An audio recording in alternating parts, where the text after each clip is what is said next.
The question of how and why the United Nations is the crux of the great conspiracy to destroy the sovereignty of the United States and the enslavement of the American people within a UN one-world dictatorship is a complete and unknown mystery to the vast majority of the American people.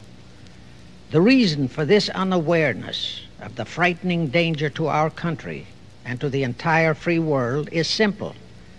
The masterminds behind this great conspiracy have absolute control of all of our mass communications media, especially television, the radio, the press, and Hollywood. We all know that our State Department, the Pentagon, and the White House have brazenly proclaimed that they have the right and the power to manage the news, to tell us not the truth, but what they want us to believe. They have seized that power on orders from their masters of the great conspiracy.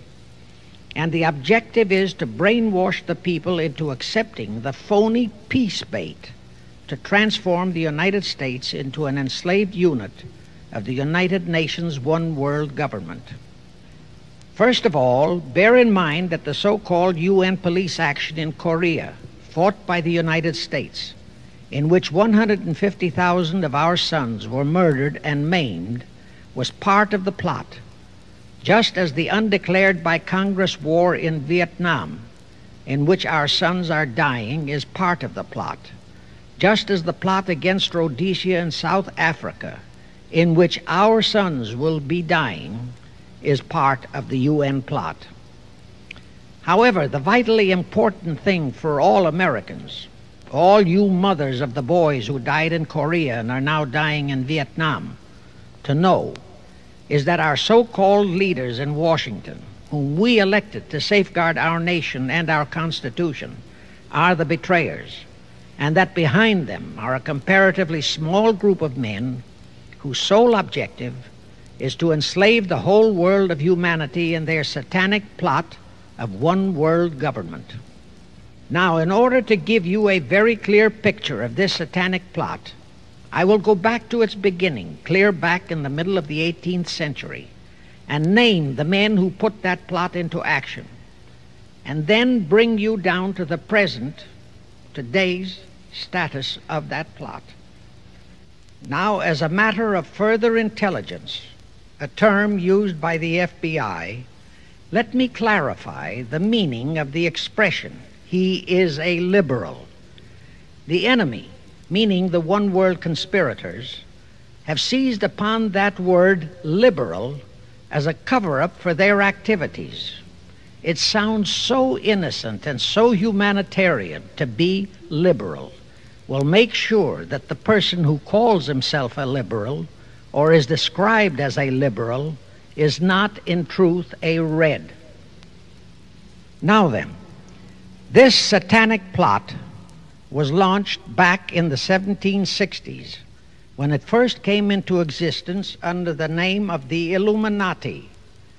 This Illumināti was organized by one Adam Weishaupt, born a Jew, who was converted to Catholicism and became a Catholic priest, and then, at the behest of the then newly organized House of Rothschild, defected and organized the Illuminati.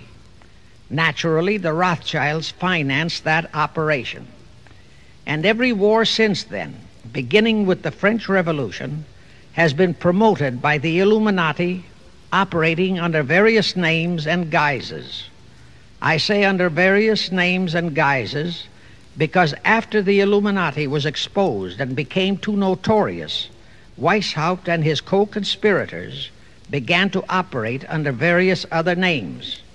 In the United States, immediately after World War I, they set up what they called the Council on Foreign Relations, commonly referred to as the CFR.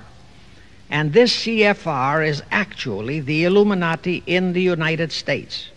And its hierarchy, the masterminds in control of the CFR, to a very great extent are the descendants of the original Illuminati conspirators.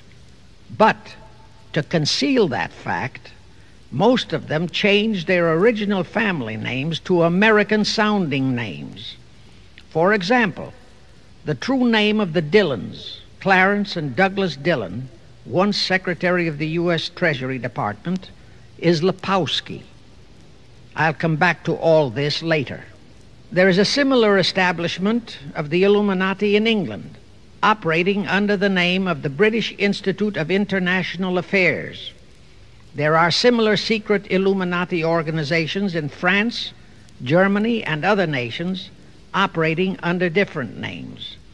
And all these organizations, including the CFR, continuously set up numerous subsidiary or front organizations that are infiltrated into every phase of the various nations' affairs.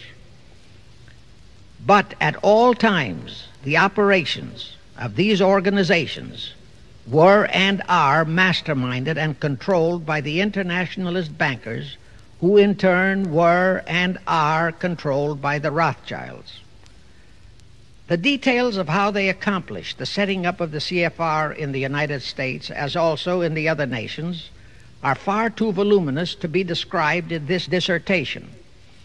But you can find it complete in News Bulletin number 122, entitled UN is Spawn of the Illuminati, and News Bulletin number 123, entitled CFR Completely Unmasked as Illuminati. Both are published by the Cinema Educational Guild, Post Office Box 46205, Hollywood, California. You can get them for 50 cents per copy by writing to that address. Those news bulletins reveal the names of the original founders of the Illuminati and the Americanized names of their descendants in the present CFR. Now I'll go back to the activities of the original Illuminati conspirators. As revealed in News Bulletin number 122, one branch of the Rothschild family had financed Napoleon. Another branch of the Rothschilds, both branches the real masterminds of the Illuminati, financed Britain, Germany, and the other nations in the Napoleonic Wars. Immediately after the Napoleonic Wars, the Illuminati assumed that all the nations were so destitute and so weary of wars that they'd be glad for any solution. So the Rothschild stooges set up what they called the Congress in Vienna, and at that meeting they tried to create the first League of Nations, their first attempted one world government, on the theory that all the crowned heads of the European governments were so deeply in debt to them that they would, willingly or unwillingly, serve as their stooges. But the Tsar of Russia caught the stench of the plot and completely torpedoed it. The enraged Nathan Rothschild, then the head of that dynasty, vowed that someday he or his descendants would destroy the Tsar and his entire family. And his descendants did accomplish that very threat in 1917. At this point, bear in mind that the Illuminati was not set up to operate on a short-range basis. Normally, a conspirator of any type enters into a conspiracy with the expectation of achieving his objective during his own lifetime. But that was not the case with the Illuminati. True, they hoped to accomplish their objective during their lifetime. But, paraphrasing The Show Must Go On, the Illuminati operates on the very long-range basis. Whether it will take scores of years or even centuries, they have dedicated their descendants to keep the plot boiling until they hope the conspiracy is achieved. Now let's go back to the birth of the Illuminati. Adam Weishaupt was a Jesuit-trained professor of canon law, teaching in Ingolstadt University when he defected from Christianity to embrace the Luciferian conspiracy. It was in 1770 that the professional moneylenders, the then recently organized House of Rothschild, retained him to revise and modernize the age-old protocols of Zionism, which from the outset was designed to give the synagogue of Satan, so named by Jesus Christ, ultimate world domination, so they could impose the Luciferian ideology upon what would remain of the human race after the final social cataclysm by use of satanic despotism. Weishaupt completed his task May 1st, 1776. Now you know why May 1 is the great day with all communist nations to this very day. That was the day, May 1, 1776, that Weishaupt completed his plan and officially organized the Illumинati to put the plan into execution. That plan required the destruction of all existing governments and religions. That objective was to be reached by dividing the masses of people whom he, Weishaupt, termed Goyim, or human cattle, into opposing camps in ever-increasing numbers on political, social, economic, and other issues, the very conditions we have in our country today. The opposing sides were then to be armed and incidents provided which would cause them to fight and weaken themselves and gradually destroy national governments and religious institutions. Again, I say, the very conditions in the world today. And at this point, let me stress a prime feature of the Illuminati plans.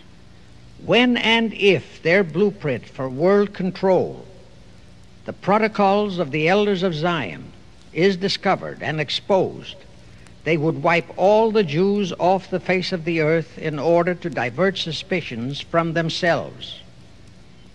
If you think this is far-fetched, bear in mind that they permitted Hitler, a liberal socialist himself, who was financed by Krupp, Kennedy, the Warburgs, and the Rothschilds, to incinerate 600,000 Jews. Now, just why did the conspirators choose the word Illuminati for their satanic organization? Weishaupt himself said that the word is derived from Lucifer and means holders of the light, using the lie that his objective was to bring about a one-world government to enable those with mental ability to govern the world and prevent all wars in the future. In short, using the word peace on earth as his bait, exactly as that same bait, peace, was used by the 1945 conspirators to foist the United Nations on us. Weishaupt, financed, I repeat, by the Rothschilds, recruited some 2,000 paid followers. These included the most intelligent men in the fields of arts and letters, education, the sciences, finance, and industry. He then established lodges of the Grand Orient, Masonic lodges, to be their secret headquarters. And I again repeat that in all of this he was acting under orders from the House of Rothschild. The main features of the Weishaupt plan of operation required his Illuminati to do the following things to help them to accomplish their purpose. Number one, use monetary and sex bribery to obtain control of men already in high places in the various levels of all governments and other fields of endeavor. Once influential persons had fallen for the lies, deceits, and temptations of the Illuminati, they were to be held in bondage by application of political and other forms of blackmail, threats of financial ruin, public exposure and physical harm, even death, to themselves and loved members of their families. Do you realize how many present top officials in our federal government in Washington are controlled in just that way by the CFR? Do you realize how many homosexuals in our State Department, the Pentagon, all federal agencies, even in the White House, are controlled that way? Number two, Illuminati on the faculties of colleges and universities were to cultivate students possessing exceptional mental ability belonging to well-bred families with international leanings and recommend them for special training in internationalism. Such training was to be provided by granting scholarships to those selected by the Illuminists. That gives you an idea what a Rhodes Scholarship means. It means indoctrination into accepting the idea that only a one-world government can put an end to recurring wars and strife. That's how the United Nations was sold to the American people. One of the most notable Rhodes Scholars we have in our country is Senator William J. Fulbright, sometimes referred to as Half-Bright. His entire voting record spells Iilluminati. All such scholars were to be first persuaded and then convinced that men of special talent and brains have the right to rule those less gifted on the ground that the masses don't know what is best for them physically, mentally, and spiritually. In addition to the Rhodes and similar scholarships, today there are 3 special Illuminati schools located in Gordonstown in Scotland, Salem in Germany, and Anavryta in Greece. These 3 are known ones, but there are others that are kept undercover. Prince Philip, the husband of Britain's Queen Elizabeth, was educated at Gordonstown at the instigation of Lord Louis Mountbatten, his uncle, a Rothschild relative who became Britain's admiral of the fleet after World War II ended. Number 3, all influential people trapped into coming under the control of the Illuminati, plus the students who had been specially educated and trained, were to be used as agents and placed behind the scenes of all governments as experts and specialists, so they would advise the top executives to adopt policies which would, in the long run, serve the secret plans of the Illuminati one-world conspiracy and bring about the destruction of the governments and religions they were elected or appointed to serve. Do you know how many such men operate in our government at this very time? Rusk, McNamara, Hubert Humphrey, Fulbright, Kuchel, and go on and on and on. Number 4, perhaps the most vital directive in Weishaupt's plan was to obtain absolute control of the press, at that time the only mass communications media, to distribute information to the public, so that all news and information could be slanted, so that the masses could be convinced that a one-world government is the only solution to our many and varied problems. Now do you know who owns and controls our mass communications media? I'll tell you, practically all the movie lots in Hollywood is owned by the Lehmans, Kuhn, Loeb and Company, Goldman Sachs, and other internationalist bankers. All the national radio and TV channels in the nation are owned and controlled by those same internationalist bankers. The same is true of every chain of metropolitan newspapers and magazines, also of the press wire services, such as Associated Press, United Press International, etc. The supposed heads of all those media are merely the fronts for the internationalist bankers, who in turn compose the hierarchy of the CFR, today's Illuminati in America. Now can you understand why the Pentagon's press agent Sylvester so brazenly proclaimed that the government has the right to lie to the people? What he really meant was that our CFR-controlled government had the power to lie to and be believed by the brainwashed American people. And let's again go back to the first days of the Illuminati.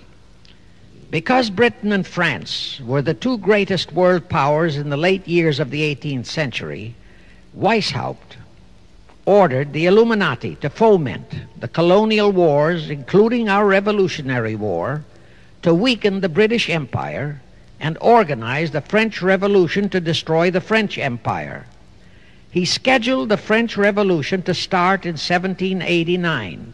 However, in 1784, a true act of God placed the Bavarian government in possession of evidence which proved the existence of the Illuminati, and that evidence could have saved France if they, the French government, hadn't refused to believe it. Here is how that act of God happened. It was in 1874 that Weishaupt issued his orders for the French Revolution. A German writer named Zwack put it into book form. It contained the entire Illuminati story and Weishaupt's plans. A copy of this book was sent to the Illuminists in France, headed by Robespierre, whom Weishaupt had delegated to foment the French Revolution. The courier was struck and killed by lightning as he rode through Ralestan on his way from Frankfurt to Paris. The police found the subversive documents on his body and turned them over to the proper authorities. After careful study of the plot, the Bavarian government ordered the police to raid Weishaupt's newly organized lodges of the Grand Orient and the homes of his most influential associates. All additional evidence thus discovered convinced the authorities the documents were genuine copies of the conspiracy by which the Illuminati planned to use wars and revolutions to bring about the establishment of a one-world government, the powers of which they, headed by the Rothschilds, intended to usurp as soon as it was established, exactly in line with the United Nations plot of today. In 1785, the Bavarian government outlawed the Illuminati and closed the lodges of the Grand Orient. In 1786, they published all the details of the conspiracy. The English title of that publication is The Original Writings of the Order and Sect of the Illuminati. Copies of the entire conspiracy were sent to all the heads of church and state in Europe. But the power of the Illuminati, which was actually the power of the Rothschilds, was so great that this warning was ignored. Nevertheless, Illuminati became a dirty word, and it went underground. At the same time, Weishaupt ordered Illuminists to infiltrate into the lodges of Blue Masonry and form their own secret societies within all secret societies. Only Masons who proved themselves internationalists and those whose conduct proved they had defected from God were initiated into the Illuminati. Thenceforth, the conspirators donned the cloak of philanthropy and humanitarianism to conceal their revolutionary and subversive activities. In order to infiltrate into Masonic lodges in Britain, Weishaupt invited John Robison over to Europe. Robison was a high-degree Mason in the Scottish Rite. He was a professor of natural philosophy at Edinburgh University and secretary of the Royal Society of Edinburgh. Robison did not fall for the lie that the objective of the Illuminati was to create a benevolent dictatorship, but he kept his reactions to himself so well that he was entrusted with a copy of Weishaupt's revised conspiracy for study and safekeeping. Anyway, because the heads of state and church in France were deluded into ignoring the warnings given them, the revolution broke out in 1789 as scheduled by Weishaupt. In order to alert other governments to their danger, in 1798 Robison published a book entitled Proof of a Conspiracy to Destroy All Governments and Religions.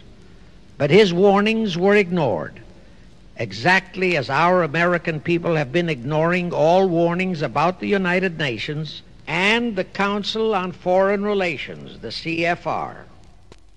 Now here is something that will stun and very likely outrage many who hear this, but there is documentary proof that our own Thomas Jefferson and Alexander Hamilton became students of Weishaupt's.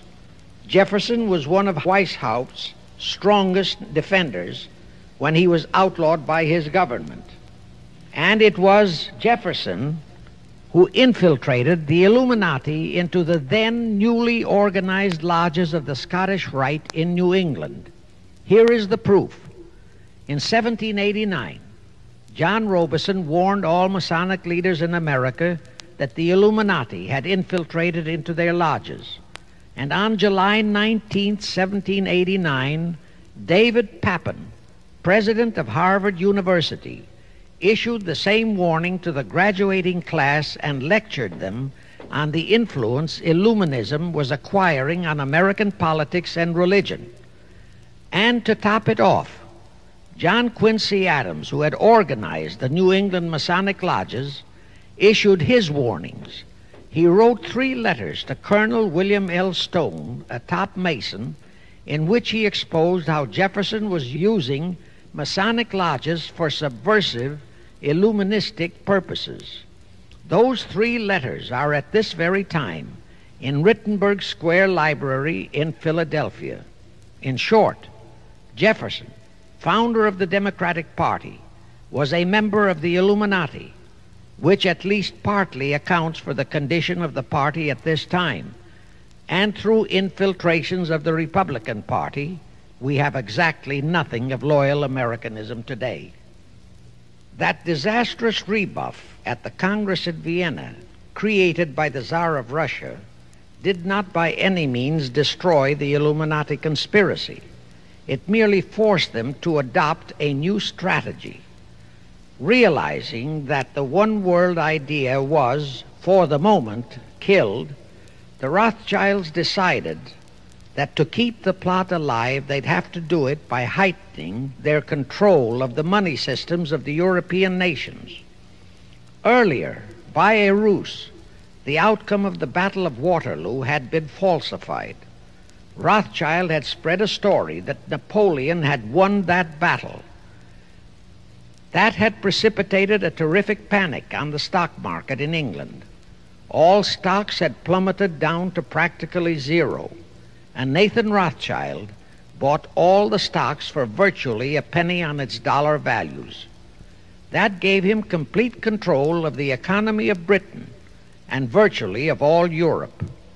So immediately after that Congress in Vienna had boomeranged, Rothschild forced Britain to set up a new Bank of England, which he absolutely controlled, exactly as later, through Jacob Schiff, he engineered our own Federal Reserve Act, which gave the House of Rothschild a secret control of the economy in the United States. But now for a moment, let's dwell on the activities of the Illuminati in the United States. In 1826, one Captain William Morgan decided it was his duty to inform all Masons and the general public what the full truth was regarding the Illuminati, their secret plans and intended objectives, also reveal the identities of the masterminds of the conspiracy. The Illuminati promptly tried Morgan in absentia and convicted him of treason. They ordered one Richard Howard, an English Illuminist, to carry out their sentence of execution as a traitor. Morgan was warned and he tried to escape to Canada, but Howard caught up with him near the border, near the Niagara Gorge to be exact, where he murdered him. This was verified in a sworn statement made in New York by one Avery Allen to the effect that he heard Howard render his report of the execution to a meeting of Knights Templars in St. John's Hall, New York. He also told how arrangements had been made to ship Howard back to England. That Allen affidavit is on record in New York City archives. Very few Masons and very few of the general public know that general disapproval over that incident of murder caused approximately half of all the Masons in the northern jurisdiction of the United States to secede. Copies of the minutes of the meeting held to discuss that matter are still in existence in safe hands, and that all that secrecy emphasizes the power of the masterminds of the Illumинati to prevent such terrible events of history from being taught in our schools.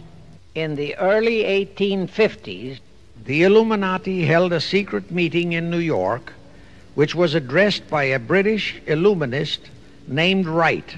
Those in attendance were told that the Illuminati was organizing to unite the nihilist and atheist groups with all other subversive groups into an international to be known as communists. That was when the word communist first came into being, and it was intended to be the supreme weapon and scare word to terrify the whole world and drive the terrorized peoples into the Illuminati one world scheme. This scheme, communism, was to be used to enable the Illuminati to foment future wars and revolutions. Clinton Roosevelt, a direct ancestor of Franklin Roosevelt, Horace Greeley and Charles Dana, foremost newspaper publishers of that time, were appointed to head a committee to raise funds for the new venture. Of course, most of the funds were provided by the Rothschilds. And this fund was used to finance Karl Marx and Engels when they wrote Das Kapital and the Communist Manifesto in Soho, England. And this clearly reveals that communism is not a so-called ideology, but a secret weapon, a bogeyman word to serve the purpose of the Illuminati. Weishaupt died in 1830, but prior to his death he prepared a revised version of the age-old conspiracy, the Illuminati, which under various aliases was to organize, finance, direct, and control all international organizations and groups by working their agents into executive positions at the top. In the United States, we have Woodrow Wilson, Franklin Roosevelt, Jack Kennedy, Johnson, Rusk, McNamara, Fulbright, etc. as prime examples. In addition, while Karl Marx was writing the Communist Manifesto under the direction of one group of Illuminists, Professor Karl Ritter of Frankfurt University was writing the antithesis under direction of another group. The idea was that those who direct the overall conspiracy could use the differences in those two so-called ideologies to enable them to divide larger and larger members of the human race into opposing camps so that they could be armed and then brainwashed into fighting and destroying each other, and particularly to destroy all political and religious institutions.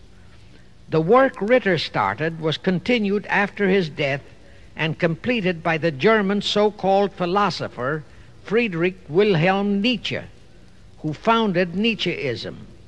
This Nietzscheism was later developed into fascism and then into Nazism and was used to foment World Wars I and II.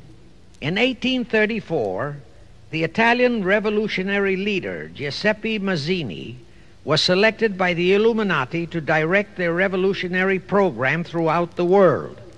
He served in that capacity until he died in 1872. But some years before he died, Mazzini had enticed an American general named Albert Pike into the Illuminati. Pike was fascinated by the idea of a one-world government, and ultimately he became the head of this Luciferian conspiracy. Between 1859 and 1871, he, Pike, worked out a military blueprint for 3 world wars and various revolutions throughout the world, which he considered would forward the conspiracy to its final stage in the 20th century. Again, I remind that these conspirators were never concerned with immediate success. They always operated on a long-range view. Pike did most of his work in his home in Little Rock, Arkansas, but a few years later, when the Illuminati's lodges of the Grand Orient became suspect and repudiated because of Mazzini's revolutionary activities in Europe, Pike organized what he called the New and Reformed Palladian Rite. He set up 3 Supreme Councils, one in Charleston, South Carolina, one in Rome, Italy, and the 3rd in Berlin, Germany. He had Mazzini establish 23 subordinate councils in strategic locations throughout the world. These have been the secret headquarters of the world revolutionary movement ever since. Long before Marconi invented radio, the scientists in the Illuminati had found the means for Pike and the heads of his councils to communicate secretly.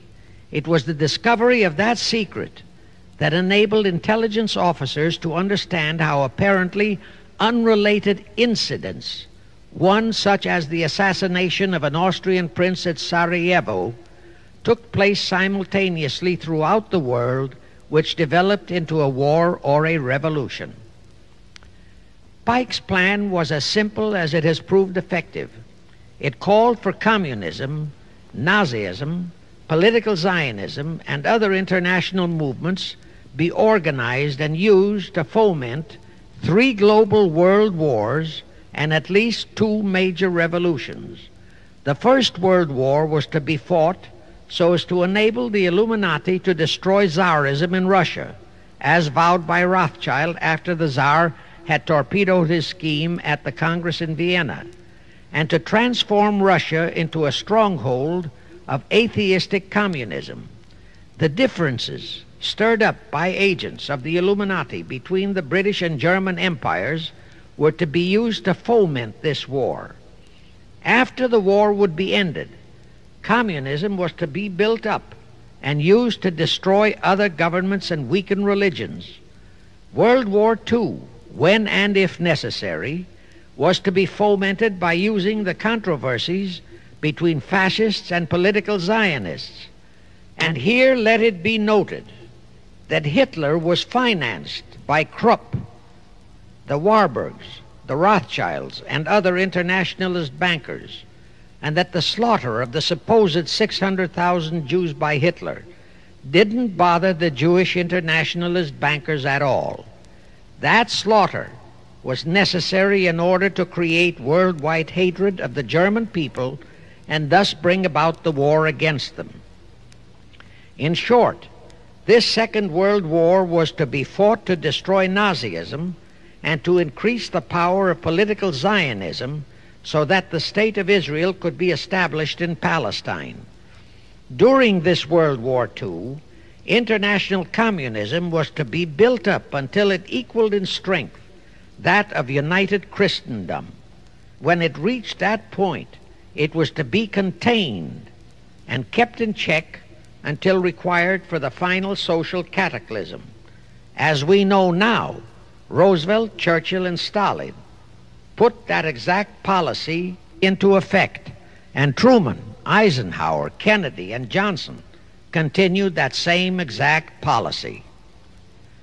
World War III is to be fomented by using the so-called controversies the agents of the Illuminati, operating under whatever new name, are now stirring up between the political Zionists and the leaders of the Muslim world. That war is to be directed in such a manner that all of Islam and political Zionism, Israel, will destroy each other, while at the same time the remaining nations, once more divided on this issue, will be forced to fight themselves into a state of complete exhaustion, physically, mentally, spiritually, and economically. Now, can any thinking person doubt that the intrigue now going on in the Near, Middle, and Far East is designed to accomplish that satanic objective? Pike himself foretold all this in a statement he made to Mazzini on August 15, 1871. Pike stated that after World War III is ended, those who will inspire to undisputed world domination will provoke the greatest social cataclysm the world has ever known. Quoting his own words, taken from the letter he wrote to Mazzini, and which letter is now catalogued in the British Museum in London, England, he said, "We shall unleash the nihilists and the atheists, and we shall provoke a great social cataclysm which in all its horror will show clearly to all nations the effect of absolute atheism, the origin of savagery and of most bloody turmoil. Then everywhere the people forced to defend themselves against the world minority of revolutionaries will exterminate those destroyers of civilization, and the multitudes disillusioned with Christianity, whose deistic spirits will be from that moment on without direction and leadership, and anxious for an ideal but without knowledge where to send its adoration, will receive the true light through the universal manifestation of the pure doctrine of Lucifer, brought finally out into public view, a manifestation which will result from a general reactionary movement which will follow the destruction of Christianity and atheism, both conquered and exterminated at the same time." When Mazzini died in 1872, Pike made another Italian revolutionary leader named Adrian Lemmy his successor. Lemmy, in turn, was succeeded by Lenin and Trotsky, then by Stalin. The revolutionary activities of all those men were financed by British, French, German, and American international bankers, all of them dominated by the House of Rothschild. We are supposed to believe that the international bankers of today are only the tools or agents of the great conspiracy, but actually they are the masterminds behind all of it. While the general public has been brainwashed by all the mass communications media into believing that communism is a movement of the so-called workers, the actual fact is that both British and American intelligence officers have authentic documentary evidence that international liberals operating through their international banking houses, particularly the House of Rothschild, have financed both sides in every war and revolution since 1776.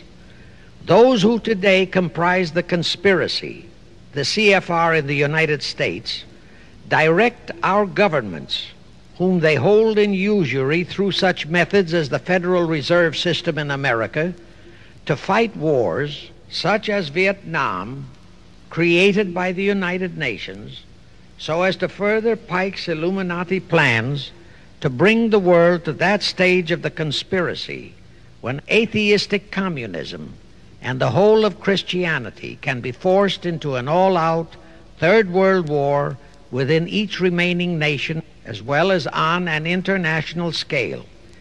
The headquarters of the great conspiracy in the late 1700s was in Frankfurt, Germany, where the House of Rothschild had been established by Mayer Anschelm, who adopted the Rothschild name and linked together other international financiers who had literally sold their souls to the devil. After the Bavarian government's exposure in 1786, the conspirators moved their headquarters to Switzerland, then to London.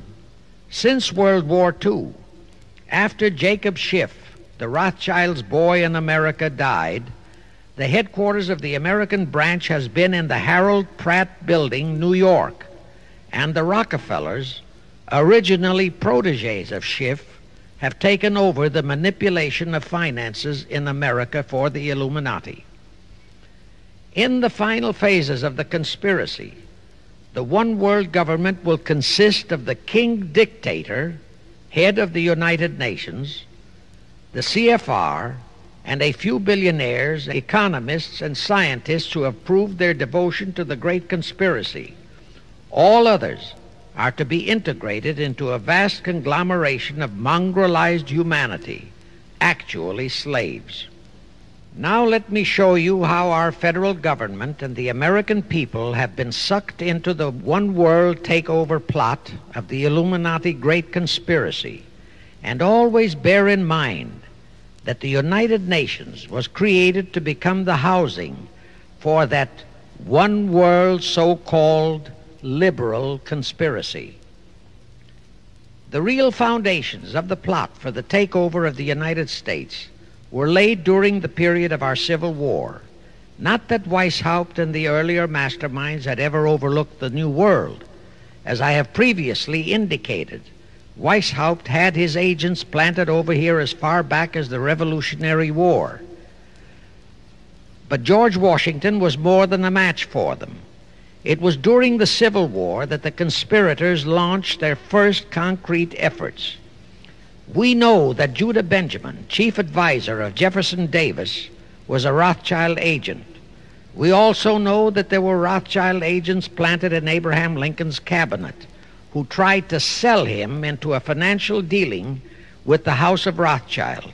But old Abe saw through the scheme and bluntly rejected it, thereby incurring the undying enmity of the Rothschilds, exactly as the Russian Tsar did when he torpedoed their first League of Nations at the Congress in Vienna. Investigation of the assassination of Lincoln revealed that the assassin, Booth, was a member of a secret conspiratorial group. Because there were a number of highly important government officials involved, the name of the group was never revealed, and it became a mystery, exactly as the assassination of Jack Kennedy still is a mystery. But I am sure it will not for long remain a mystery. Anyway, the ending of the Civil War destroyed, temporarily, all chances of the House of Rothschild to get a clutch on our money system, such as they had acquired in Britain and other nations in Europe. I say temporarily because the Rothschilds and the masterminds of the conspiracy never quit. So they had to start from scratch, but they lost no time in getting started. Shortly after the Civil War, a young immigrant who called himself Jacob H. Schiff arrived in New York. Jacob was a young man with a mission for the House of Rothschild. Jacob was the son of a rabbi, born in one of Rothschild's houses in Frankfurt, Germany. I won't go deeply into his background. The important point is that Rothschild recognized in him not only a potential money wizard, but more important, he also saw the latent Machiavellian qualities in Jacob that could, as it did, make him an invaluable functionary in the great one-world conspiracy. After a comparatively brief training period in the Rothschilds' London bank, Jacob left for America with instructions to buy into a banking house, which was to be the springboard to acquire control of the money system of the United States. Actually, Jacob came here to carry out 4 specific assignments. Number 1, and most important, was to acquire control of America's money system. Number 2, find desirable men who, for a price, would be willing to serve as stooges for the great conspiracy and promote them into high places in our federal government, our Congress, in the U.S. Supreme Court, and all federal agencies. Number 3, create minority group strife throughout the nations, particularly between whites and blacks. Number 4, create a movement to destroy religion in the United States, but Christianity to be the chief target. Earlier, I stated that Jacob Schiff came to America with orders by Rothschild to carry out 4 specific directives. The first and most important one was to get control of the United States money system. Let's trace Schiff's step to accomplish that directive. As a first step, he had to buy into a banking house, but it had to be the kind of a house that he could absolutely control and mold for that primary objective of entrapping our U.S. money system. After carefully scouting around, Jacob bought a partnership in a firm that called itself Kuhn and Loeb. Like Schiff, Kuhn and Loeb were immigrants from German Jewish ghettos. They came to the United States in the mid-1840s. Both started their business careers as itinerant pack peddlers.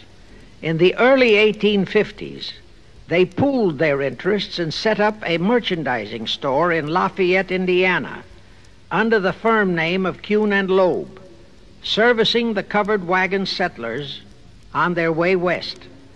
In the years that followed, they set up similar stores in Cincinnati and St. Louis. Then they added pawnbroking to their merchandising pursuits. From that to money lending was a short and quick step. By the time Schiff arrived on the scene, Kuhn and Loeb was a well-known private banking firm, and this is the firm Jacob bought into. Shortly after he became a partner in Kuhn and Loeb, Schiff married Loeb's daughter, Teresa. Then he bought out Kuhn's interests and moved the firm to New York, and Kuhn and Loeb became Kuhn, Loeb and Company, international bankers, with Jacob Schiff, agent of the Rothschilds, ostensibly the sole owner.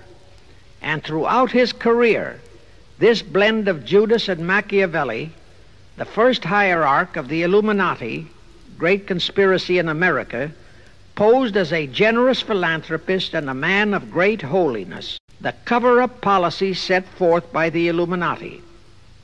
As I have stated, the first great step of the conspiracy was to be the entrapment of our money system. To achieve that objective, Schiff had to get full cooperation of the then big banker elements in America, and that was easier said than done. Even in those years, Wall Street was the heart of the American money mart, and J.P. Morgan was its dictator. Next in line were the Drexels and the Biddles in Philadelphia. All the other financiers, big and little, danced to the music of those three houses, but particularly to that of Morgan. All of those three were proud, haughty, arrogant potentates. For the first few years, they viewed the little bewhiskered man from the German ghettos with utter contempt. But Jacob knew how to overcome that. He threw a few Rothschild bones to them, said bones being distribution in America of desirable European stock and bond issues. Then he discovered he had a still more potent weapon in his hands in the following. It was in the decades following our Civil War that our industries began to burgeon. We had great railroads to build. The oil, mining, steel, textile industries were bursting out of their swaddling clothes. All that called for vast financing. Much of that financing had to come from abroad. That meant the House of Rothschild, and that was when Schiff came into his own. He played a very crafty game. He became the patron saint of John D. Rockefeller, Edward R. Harriman, and Andrew Carnegie. He financed the Standard Oil Company for Rocky, the railroad empire for Harriman, and the steel empire for Carnegie. But instead of hogging all the other industries for Kuhn, Loeb and Company, he opened the doors of the House of Rothschild to Morgan, Biddle, and Drexel. In turn, Rothschild arranged the setting up of London, Paris, European, and other branches for those three, but always in partnerships with Rothschild subordinates. And Rothschild made it very clear to all those men that Schiff was to be the boss in New York. Thus, at the turn of the century, Schiff had a tight control of the entire banking fraternity on Wall Street, which by then, with Schiff's help, included Lehman Brothers, Goldman Sachs, and other internationalist banks, headed by men chosen by the Rothschilds. In short, that meant control of the nation's money powers, and he was then ready for the giant step, the entrapment of our national money system. Now, under our Constitution, all control of our money system is vested solely in our Congress. Schiff's next important step was to seduce our Congress to betray that constitutional edict by surrendering that control to the hierarchy of the Illuminati's great conspiracy. In order to legalize that surrender and thus make the people powerless to resist it, it would be necessary to have Congress enact special legislation. To accomplish that, Schiff would have to infiltrate stooges into both houses of Congress, stooges powerful enough to railroad Congress into passing such legislation. Equally, or even more important, he would have to plant a stooge in the White House, a president without integrity and without scruples, who would sign that legislation into law. To accomplish that, he had to get control of either the Republican or the Democratic Party. The Democratic Party was the more vulnerable. It was the hungrier of the two parties. Except for Grover Cleveland, the Democrats had been unable to land one of their men in the White House since before the Civil War. There were two reasons for that. Number one, poverty of the party. Number two, there were considerably more Republican-minded voters than Democrats. The poverty matter was not a great problem, but the voter problem was a different story. But as I previously said, Schiff was a smart cookie. Here is the atrocious and murderous method he employed to solve that voter problem. His solution emphasizes how very little the Jewish internationalist bankers care about their own racial brethren, as you shall see. Suddenly, around 1890, there broke out a nationwide series of pogroms in Russia.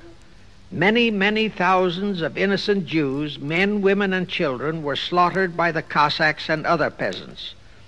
Similar pogroms with similar slaughter of innocent Jews broke out in Poland, Romania, and Bulgaria. All those pogroms were fomented by Rothschild agents. As a result, Jewish terrified refugees from all those nations swarmed into the United States, and that continued throughout the next 2 or 3 decades because the pogroms were continuous through all those years. All those refugees were aided by self-styled humanitarian committees set up by Schiff, the Rothschilds, and all the Rothschild affiliates. In the main, the refugees streamed into New York, but the Schiff-Rothschild humanitarian committees found ways to shuffle many of them into other large cities, such as Chicago, Boston, Philadelphia, Detroit, Los Angeles, etc. All of them were quickly transformed into naturalized citizens and educated to register as Democrats. Thus, all of that so-called minority group became solid Democratic voter blocs in their communities, all controlled and maneuvered by their so-called benefactors. And shortly after the turn of the century, they became vital factors in the political life of our nation. That was one of the methods Schiff employed to plant men like Nelson Aldrich in our Senate and Woodrow Wilson in the White House. At this point, let me remind you of another of the important jobs that was assigned to Schiff when he was dispatched to America. I refer to the job of destroying the unity of the American people by creating minority group and racial strife. By the pogrom-driven Jewish refugees into America, Schiff was creating one ready-made minority group for that purpose. But the Jewish people as a whole, made fearful by the pogroms, could not be depended upon to create the violence necessary to destroy the unity of the American people. But right within America, there was an already made-to-order, although as yet a sleeping minority group, the Negroes, who could be sparked into so-called demonstrations, rioting, looting, murder, and every other type of lawlessness. All that was necessary was to incite and arouse them. Together, those two minority groups, properly maneuvered, could be used to create exactly the kind of strife in America the Illuminati would need to accomplish their objective. Thus, at the same time that Schiff and his co-conspirators were laying their plans for the entrapment of our money system, they were also perfecting plans to hit the unsuspecting American people with an explosive and terrifying racial upheaval that would tear the people into hate fractions and create chaos throughout the nation, especially on all college and university campuses, all protected by Earl Warren decisions and our so-called leaders in Washington. Of course, perfecting those plans required time and infinitely patient organizing. Now, to remove all doubts, I'll take a few moments to give you documentary proof of this racial strife plot. First of all, they had to create leaderships and organizations to draw in millions of dupes, both Jewish and Negroes, who would do the demonstrating and commit the rioting, looting, and lawlessness. So in 1909, Schiff, the Layman's, and other conspirators organized and set up the National Association for the Advancement of the Colored People, known as the NAACP. The presidents, directors, and legal counsels of the NAACP were always white men, Jews appointed by Schiff. And this is the case to this very day. Then, in 1913, the Schiff Group organized the Anti-Defamation League of the B'nai B'rith, commonly known as the ADL, to serve as the Gestapo and hatchet man outfit for the entire great conspiracy. Today, this sinister ADL maintains over 2,000 agencies in all parts of the country, and they advise and completely control every action of the NAACP, CORE, of the Urban League, of all the other so-called Negro civil rights organizations throughout the nation, including such leaders as Martin Lucifer King, Stokely Carmichael, Bayard Rustin, and others of that ilk. In addition, the ADL acquired absolute control of the advertising budgets of many department stores, hotel chains, and TV and radio industrialist sponsors, also advertising agencies, in order to control practically all the mass communications media and force every loyal newspaper to slant and falsify the news, and to further incite and at the same time create sympathy for the lawlessness and violence of the Negro mobs. Here is documentary proof of the beginning of their deliberate plot to foment the Negroes into all their lawlessness. Around 1910, one Israel Zangwill wrote a play entitled The Melting Pot. It was sheer propaganda to incite the Negroes and Jews, because the play purportedly visualized how the American people were discriminating against and persecuting Jews and Negroes. At that time, nobody seemed to realize that it was a propaganda play. It was that cleverly written. The propaganda was well wrapped up in the truly great entertainment in the play, and it was a big Broadway hit. Now, in those years, the legendary Diamond Jim Brady used to throw a banquet at the famous Delmonico restaurant in New York after the opening performance of a popular play. He threw such a party for the cast of The Melting Pot, its author, producer, and chosen Broadway celebrities. By then, I'd already made a personal mark on the Broadway theater and was invited to that party. There I met George Bernard Shaw and a Jewish writer named Israel Cohen. Zangwill, Shaw, and Cohen were the triumvirate who created the Fabian Society in England and had worked closely with a Frankfurt Jew named Mordecai, who had changed his name to Karl Marx. But remember, at that time, both Marxism and communism were just emerging, and nobody paid much attention to either, and nobody suspected the propaganda in the writings of those three really brilliant writers. At that banquet, Israel Cohen told me he was then engaged in writing a book which was to be a follow-up on Zangwill's The Melting Pot. The title of his book was to be A Racial Program for the 20th Century.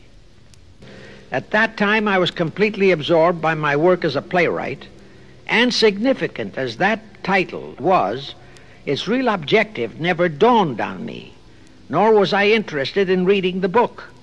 But it suddenly hit me with the force of a hydrogen bomb when I received a newspaper clipping of an item published by the Washington, D.C. Evening Star in May 1957. That item was a verbatim reprint of the following excerpt in Israel Cohen's book, A Racial Program for the 20th Century, and it reads as I quote, We must realize that our party's most powerful weapon is racial tension. By propounding into the consciousness of the dark races that for centuries they have been oppressed by the whites, we can mold them to the program of the Communist Party. In America, we will aim for subtle victory. While inflaming the Negro minority against the whites, we will instill in the whites a guilt complex for their exploitation of the Negroes. We will aid the Negroes to rise to prominence in every walk of life, in the professions and in the world of sports and entertainment. With this prestige, the Negro will be able to intermarry with the whites and begin a process which will deliver America to our cause. That same excerpt was entered into the Congressional Record of June 7, 1957 by Representative Thomas G. Abernathy. Thus the authenticity of that passage in Cohen's book was fully established. But the one question that remained in my mind was whether it represented the official policy or plot of the Communist Party or just a personal expression of Cohen himself. Hence I sought more proof, and I found it. In an official pamphlet published in 1935 by the New York Communist Party's official Workers' Library Publishers, that pamphlet was entitled "The Negroes in a Soviet America." It urged the Negroes to rise up, form a Soviet state in the South, and apply for admission to the Soviet Union. It contained a firm pledge that the revolt would be supported by all American Reds and all so-called liberals. On page 38, it promised that a Soviet government would confer greater benefits to Negroes than to whites. And again this official communist pamphlet pledged that, I quote, "Any act of discrimination or prejudice against a Negro will become a crime under the revolutionary law," unquote.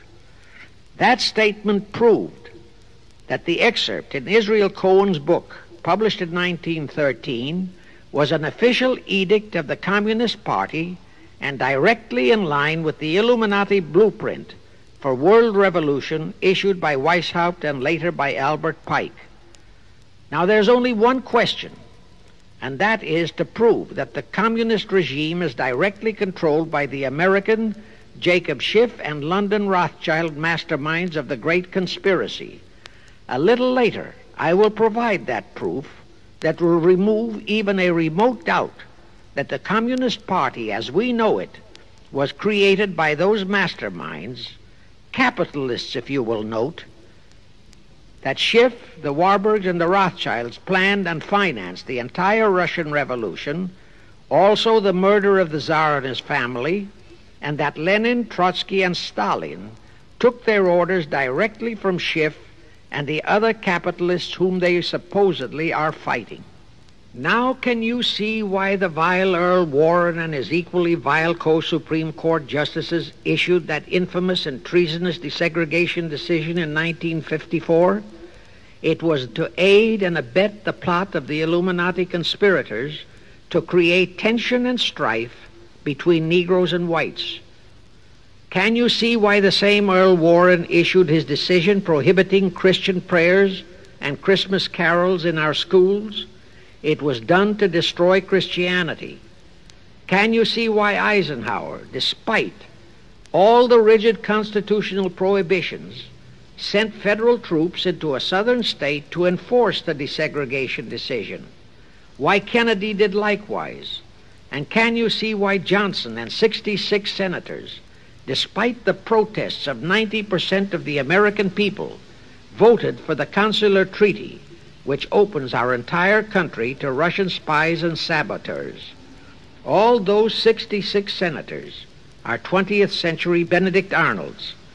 It is up to you and you, all of the American people, to force Congress, our elected servants, to haul in those American traitors for impeachments, and that when proven guilty, they all be given the punishment prescribed for traitors who aid and abet our enemies.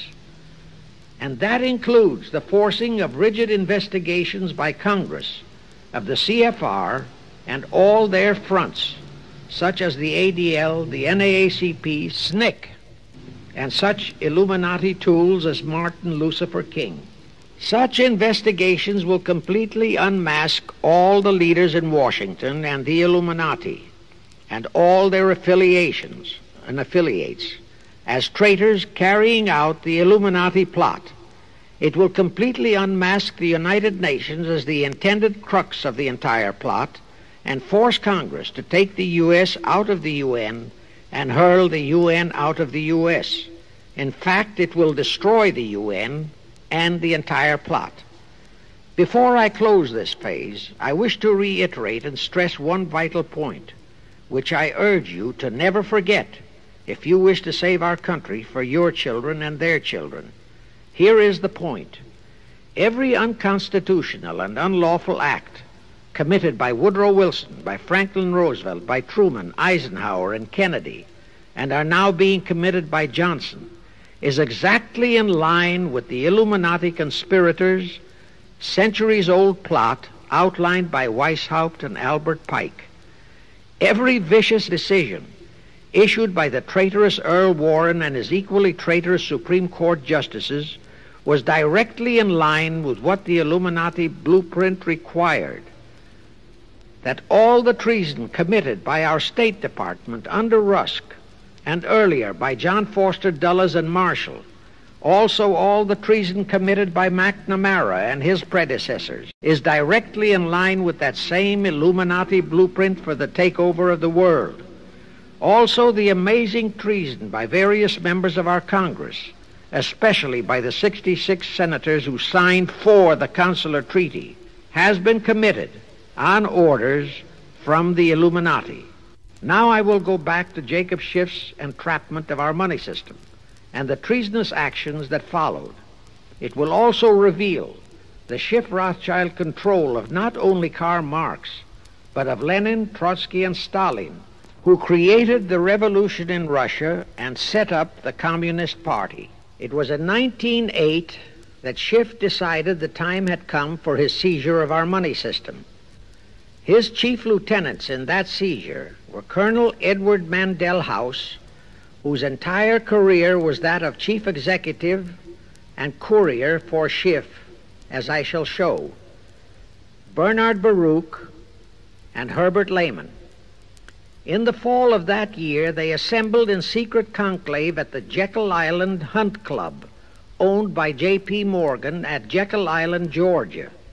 Among those present were J.P. Morgan, John D. Rockefeller, Colonel House, Senator Nelson Aldrich, Schiff, Stillman and Vanderlip of the New York National City Bank, W. and J. Seligman, Eugene Meyer, Bernard Baruch, Herbert Lehman, Paul Warburg, in short, all of the international bankers in America, all of them members of the hierarchy of the Illuminati's great conspiracy.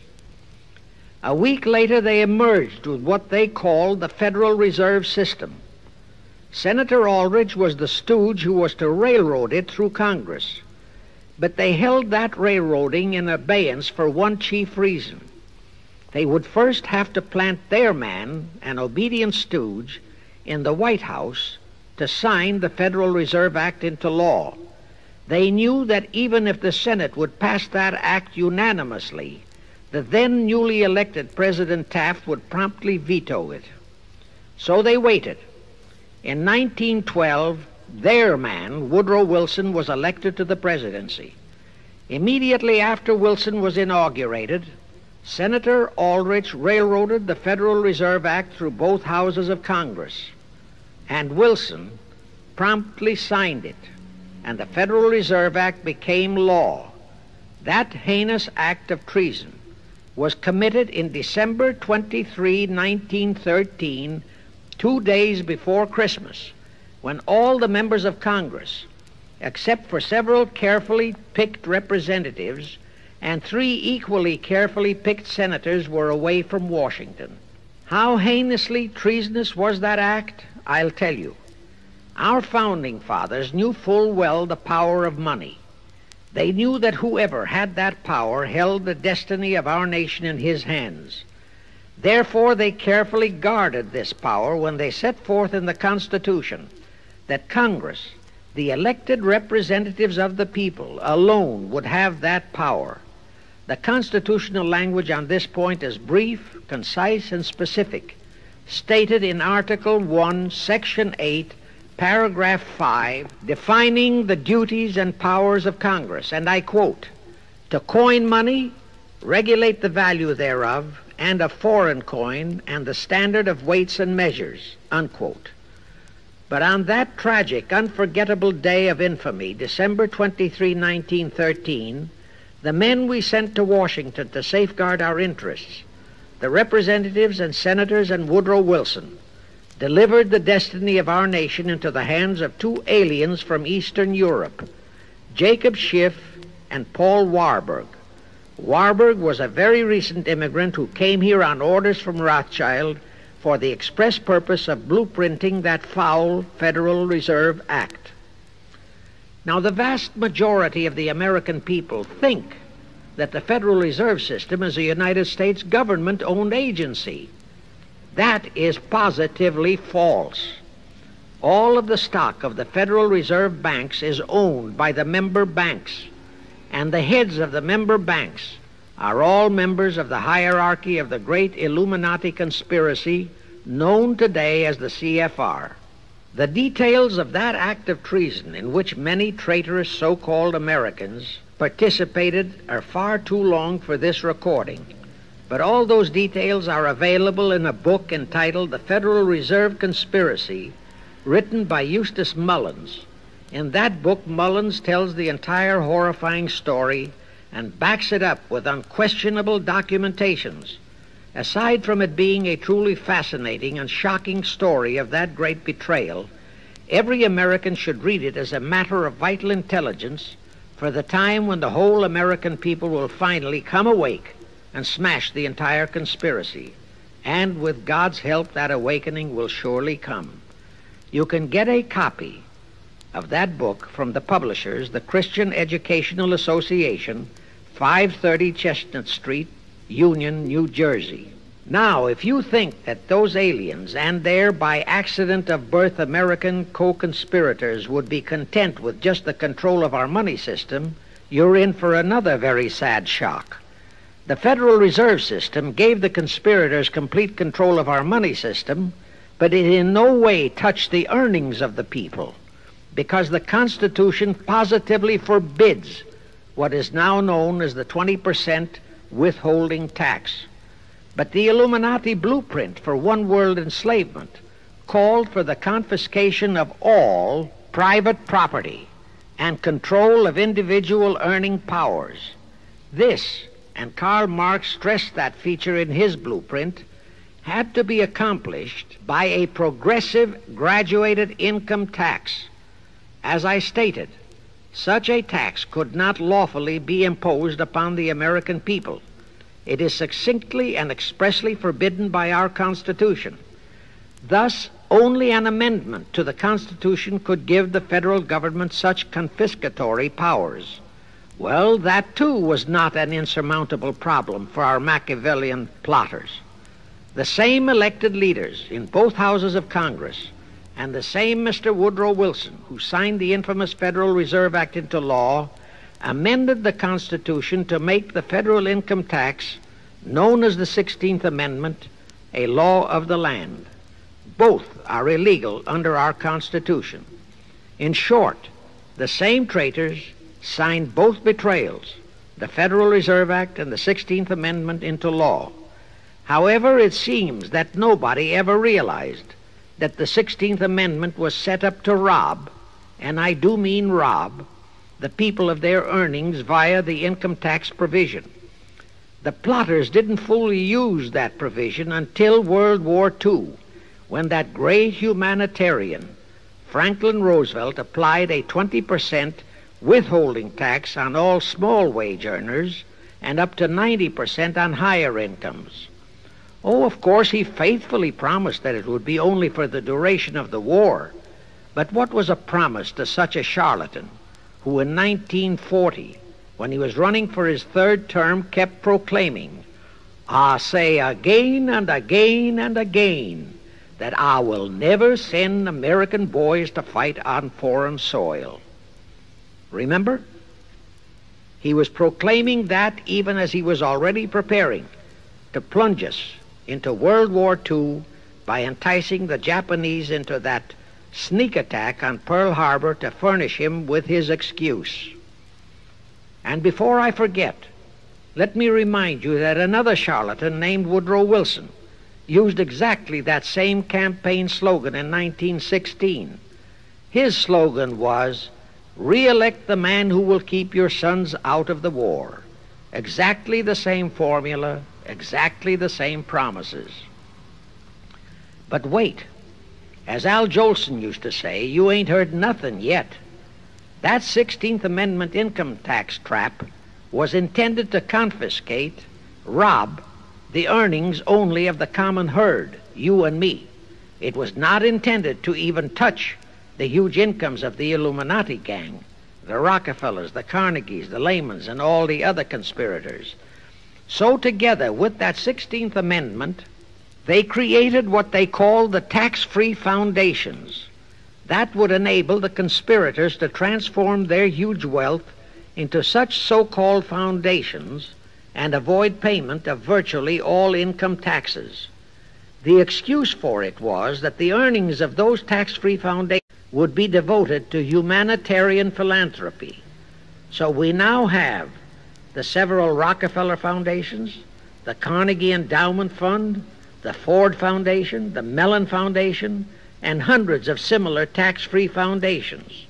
And what kind of philanthropy do these foundations support? Well, they finance all the civil rights groups that are creating all the chaos and rioting all over the country. They finance the Martin Lucifer Kings. The Ford Foundation finances the Center for the Study of Democratic Institutions in Santa Barbara, commonly referred to as Moscow West, and which is headed by Wonderboy Hutchins, Walter Reuther, Irwin Canham, and others of that ilk. In short, the tax-free foundation financed those who are doing the job for the Illuminati Great Conspiracy. And what are the hundreds of billions of dollars they confiscate every year from the earnings of the common herd, you and me, used for? Well, for one thing, there's the foreign aid gimmick, which gave billions to communist Tito, plus gifts of hundreds of jet planes, many of which were turned over to Castro, plus the costs of training communist pilots so that they can the better shoot down our planes, billions to Red Poland, billions to India, billions to Sukarno, billions to other enemies of the United States. That's what that treasonously railroaded 16th Amendment has done to our nation, to the American people, to you and to me, to your children and their children.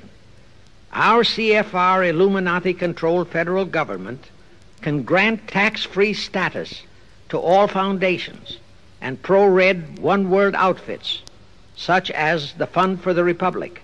But if you, or a patriotic pro-organization, is too outspokenly pro-American, they can terrify and intimidate you by finding a misplaced comma in your income tax report and by threatening you with penalties, fines, and even prison. Future historians will wonder how the American people could have been so naive and stupid as to have permitted such audaciously brazen acts of treason as the Federal Reserve Act and the 16th Amendment. Well, they were not naive and they were not stupid. The answer is they trusted the men they elected to safeguard our country and our people, and they just didn't have even an inkling about either betrayal until after each one had been accomplished. It was the Illuminati-controlled mass communications media that kept and is keeping our people naive and stupid and unaware of the treason being committed. Now the great question is, when will the people wake up and do to our traitors of today what George Washington and our founding fathers would have done to Benedict Arnold? Actually, Benedict Arnold was a petty traitor compared to our present traitors in Washington. Now let's go back to the events that followed the rape of our Constitution by the passage of the Federal Reserve Act of the 16th Amendment. With Wilson completely under their control, the masterminds of the great conspiracy put in motion their next and what they hoped would be their final steps to achieve their one-world government.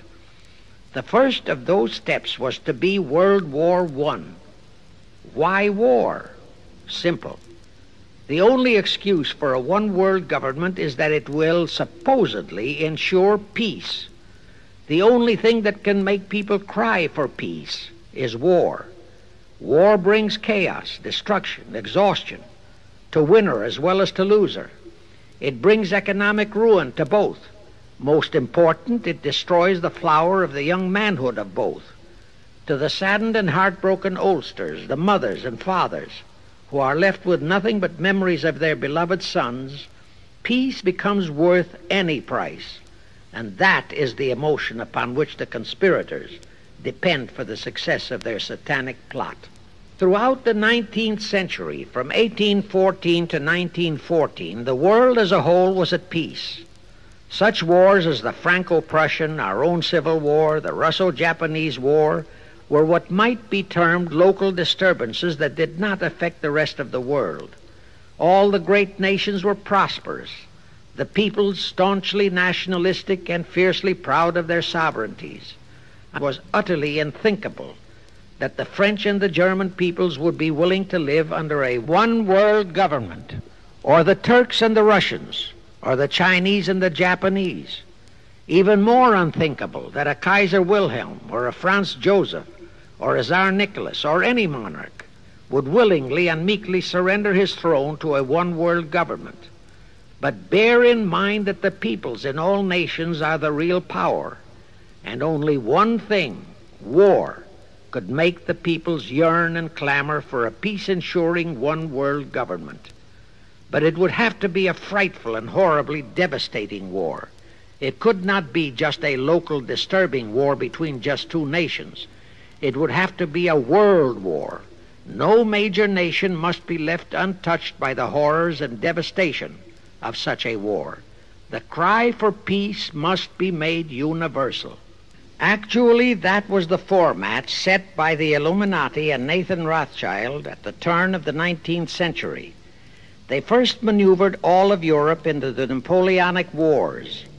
Then the Congress in Vienna, which they, and particularly Rothschild, planned to transform into a League of Nations, which was to have been the housing for their one-world government, exactly as the present United Nations was set up to be the housing for the forthcoming, God forbid, one-world government. Anyway, that was the format the House of Rothschild and Jacob Schiff decided to employ to achieve their objective in 1914.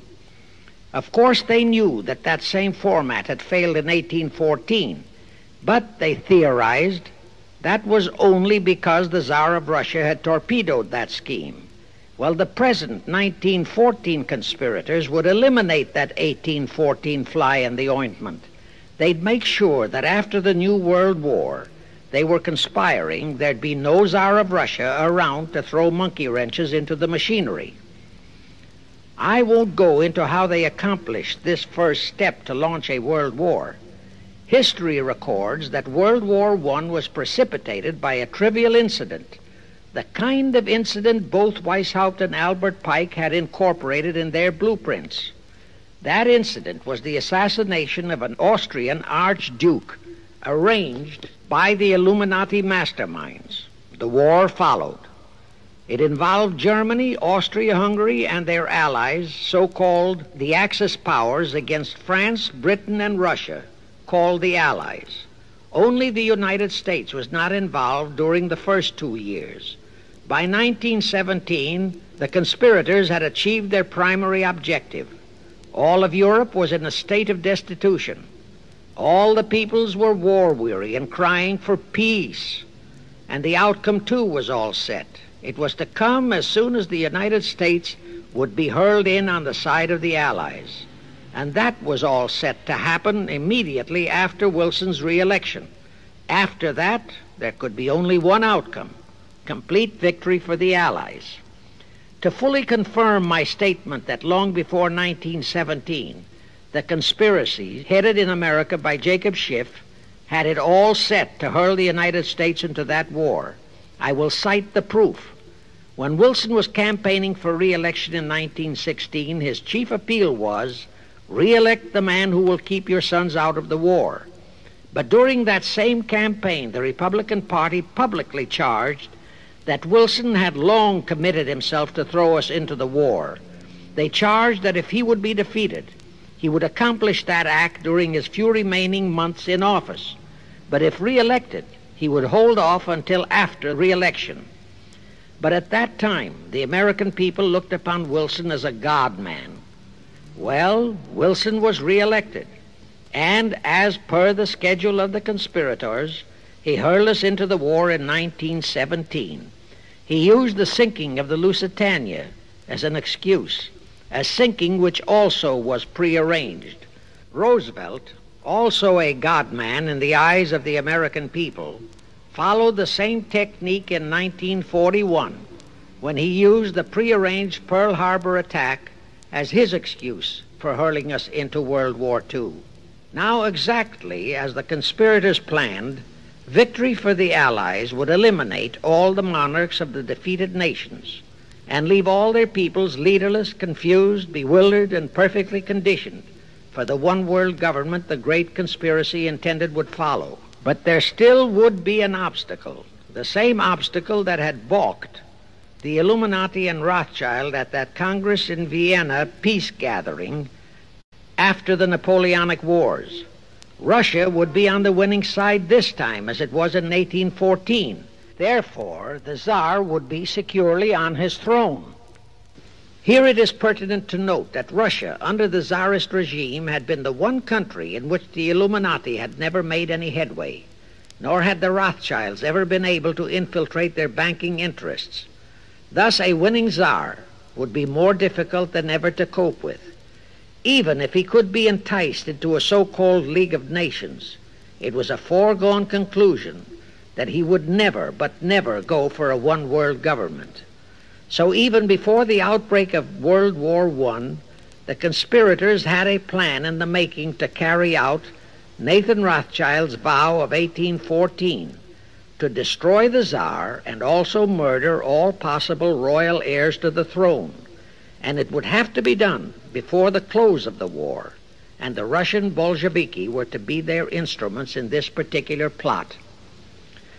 From the turn of the century, the chiefs of the Bolsheviki were Nikolai Lenin, Leon Trotsky, and later Joseph Stalin. Of course, those were not their true family names. Prior to the outbreak of the war, Lenin headquartered in Paris. After the outbreak, Switzerland became his haven. Trotsky's headquarters were on the Lower East Side in New York, largely the habitat of Russian Jewish refugees. Both Lenin and Trotsky were similarly bewhiskered and unkempt. In those days, that was the badge of Bolshevism. Both lived well, yet neither had a regular occupation. Neither had any visible means of support, yet both always had plenty of money.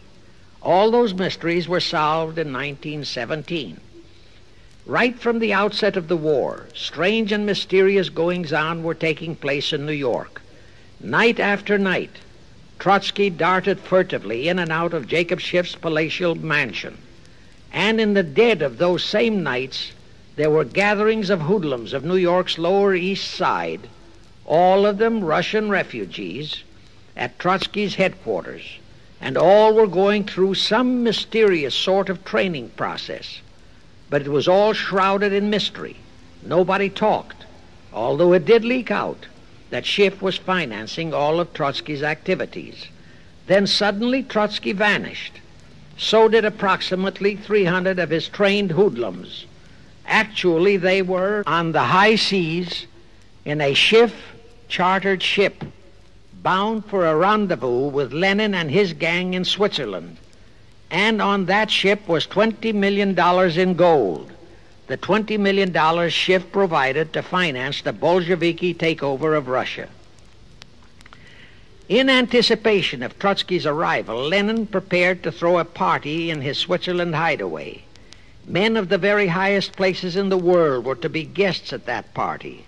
Among them were the mysterious Colonel Edward Mandell House, Woodrow Wilson's mentor and palsy-walsy, and more important, Schiff's special and confidential messenger.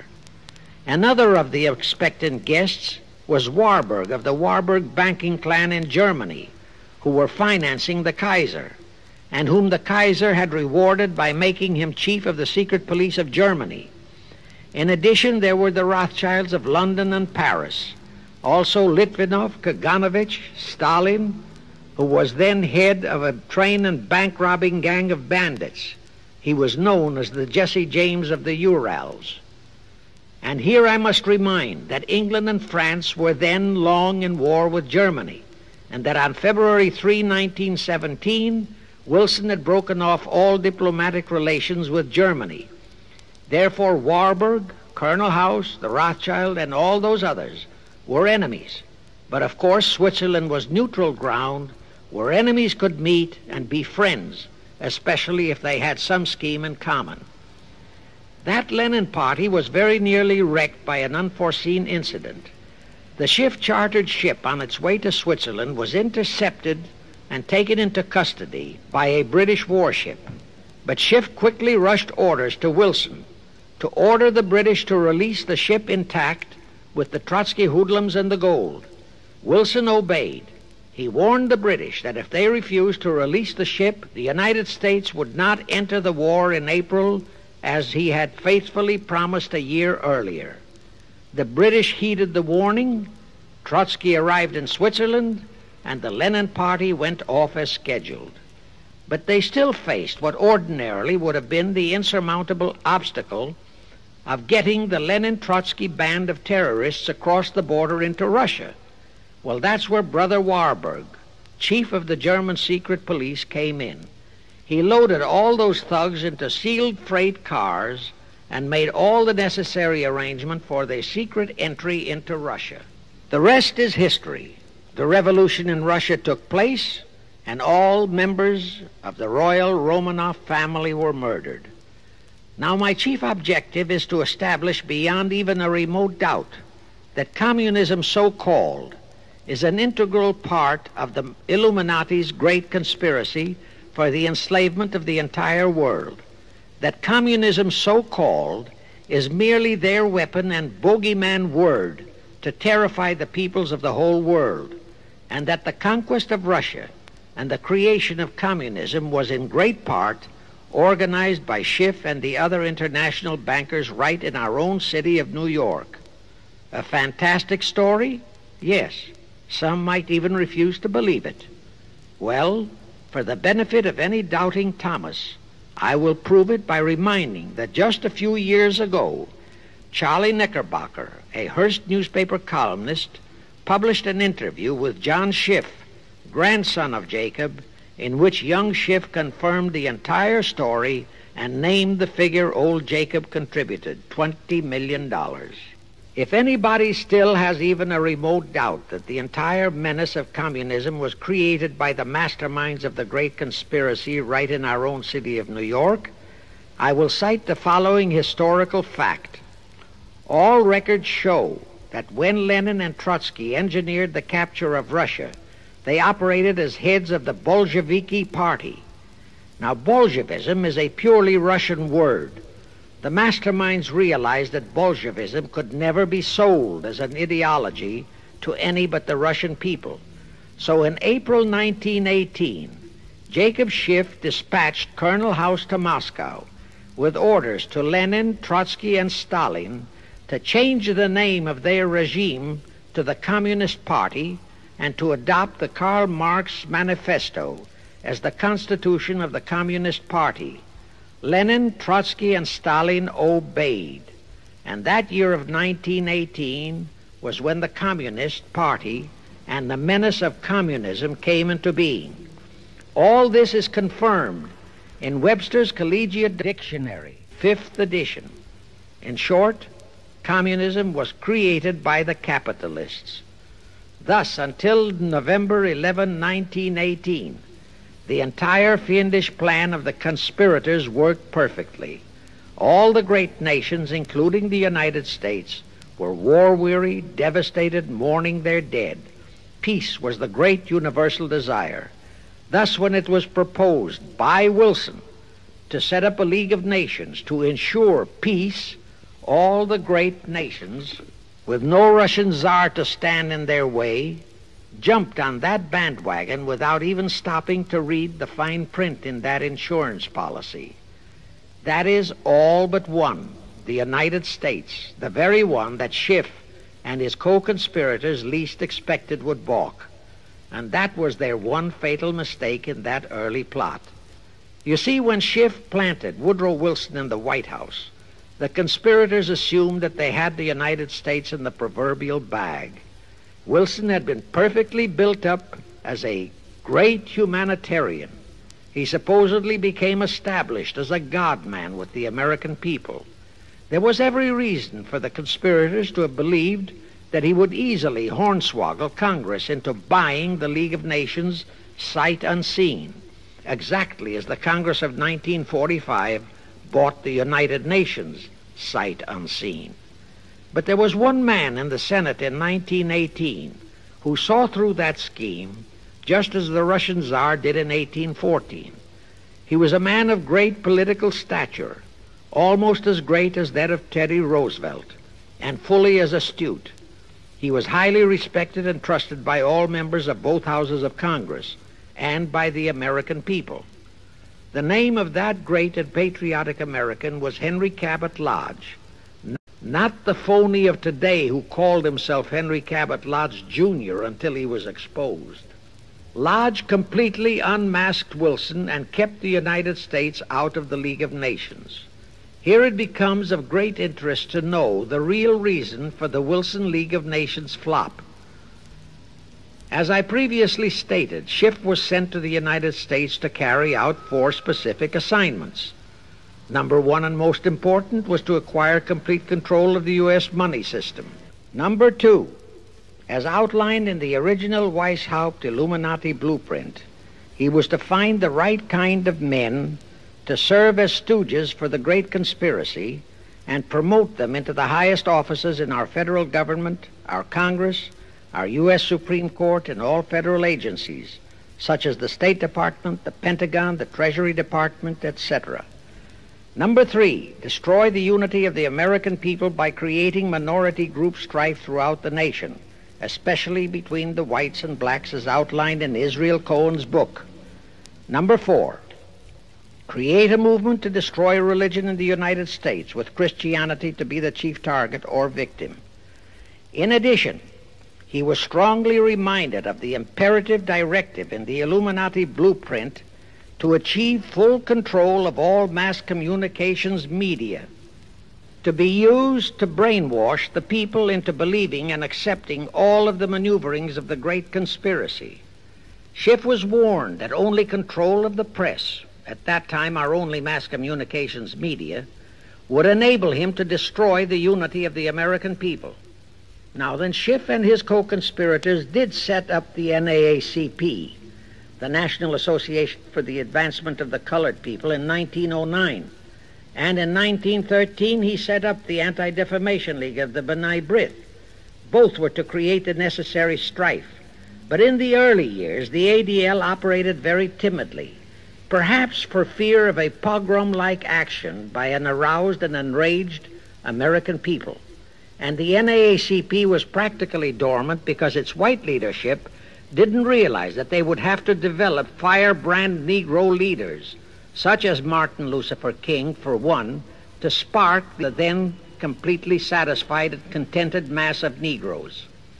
In addition, he, Schiff, was busy developing and infiltrating the stooges to serve in all high places in our Washington government and in the job of acquiring control of our money system and the creation of the 16th Amendment. He also was very busy with the organizing of the plot for the takeover of Russia. In short, he was kept so busy with all those jobs that he completely overlooked the supreme job of acquiring complete control of our mass communications media. That oversight was the direct cause for Wilson's failure to lure the United States into the League of Nations, because when Wilson decided to go to the people to overcome the opposition of the lodge-controlled Senate, despite his established but phony reputation as a great humanitarian, he found himself faced by a solidly united people and by a loyal press whose only ideology was Americanism and the American way of life. At that time, due to the ineptness and ineffectiveness of both the ADL and the NAACP, there were no organized minority groups, no Negro problems, no so-called anti-Semitic problem to sway the people's thinking. There were no lefts, there were no rights, no prejudices for crafty exploitations. Thus, Wilson's League of Nations appeals fell on deaf ears. That was the end of Woodrow Wilson, the conspirator's great humanitarian. He quickly abandoned his crusade and returned to Washington, where he shortly died an imbecile brought on by syphilis. And that was the end of the League of Nations as a corridor into one world government. Of course, that debacle was a terrible disappointment to the masterminds of the Illuminati conspiracy. But they were not discouraged. As I have previously stressed, this enemy never quits. They simply decided to reorganize and try from scratch again. By this time, Schiff was very old and slow. He knew it. He knew that the conspiracy needed a new, younger, and more active generalship. So, on his orders, Colonel House and Bernard Baruch organized and set up what they called the Council on Foreign Relations, the new name under which the Illuminati would continue to function in the United States. The hierarchy, officers and directors of the CFR, is composed principally of descendants of the original Illuminati, many of whom had abandoned their old family names and acquired new Americanized names. For one example, we have Dillon, who was Secretary of Treasury of the United States, whose original name was Lepowski. Another example is Paley, head of the CBS TV channel, whose true name is Polinsky.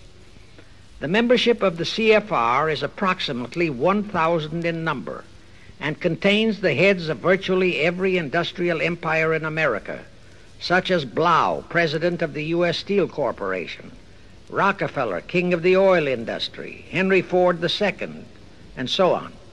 And, of course, all the international bankers, also the heads of the tax-free foundations, are officers and or active CFR members.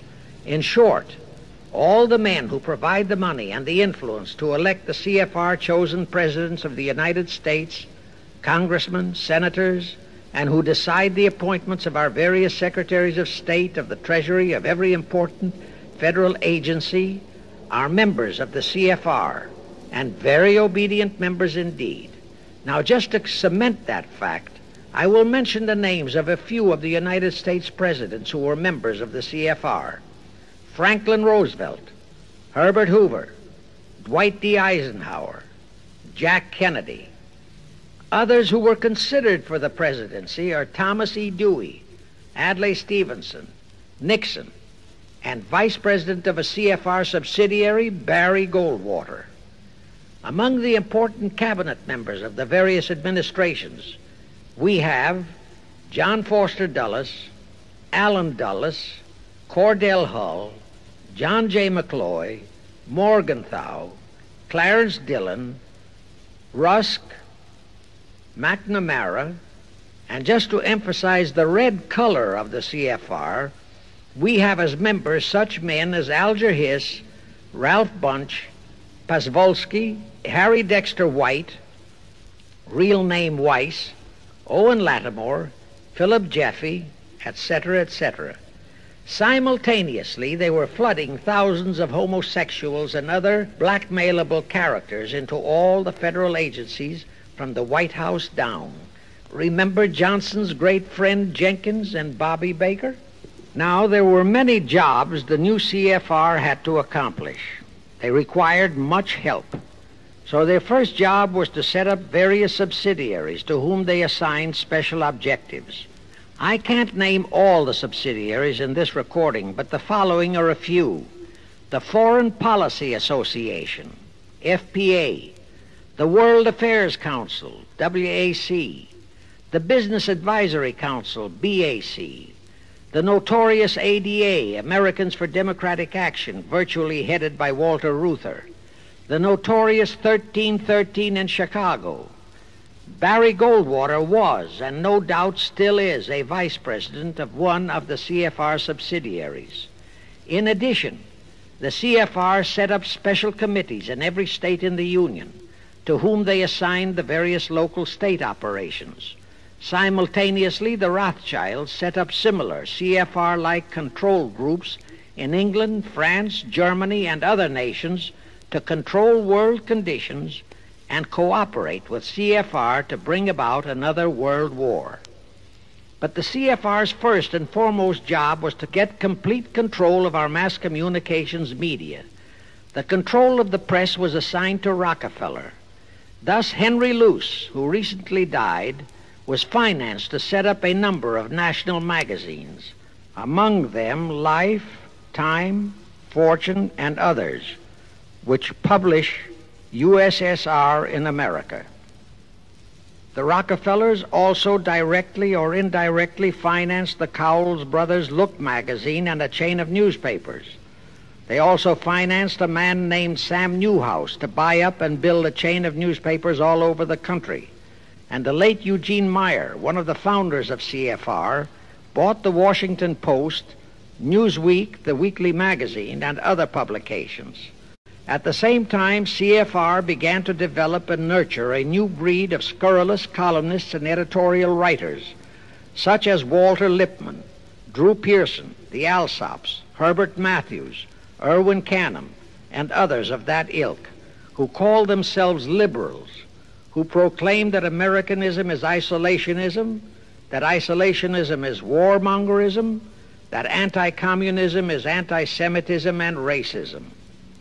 All that took time, of course, but today our entire press, except for some local small-town papers and weeklies published by patriotic organizations, is completely controlled by CFR stooges, and thus they finally succeeded in breaking us up into a nation of quarreling, wrangling, squabbling, hating factions.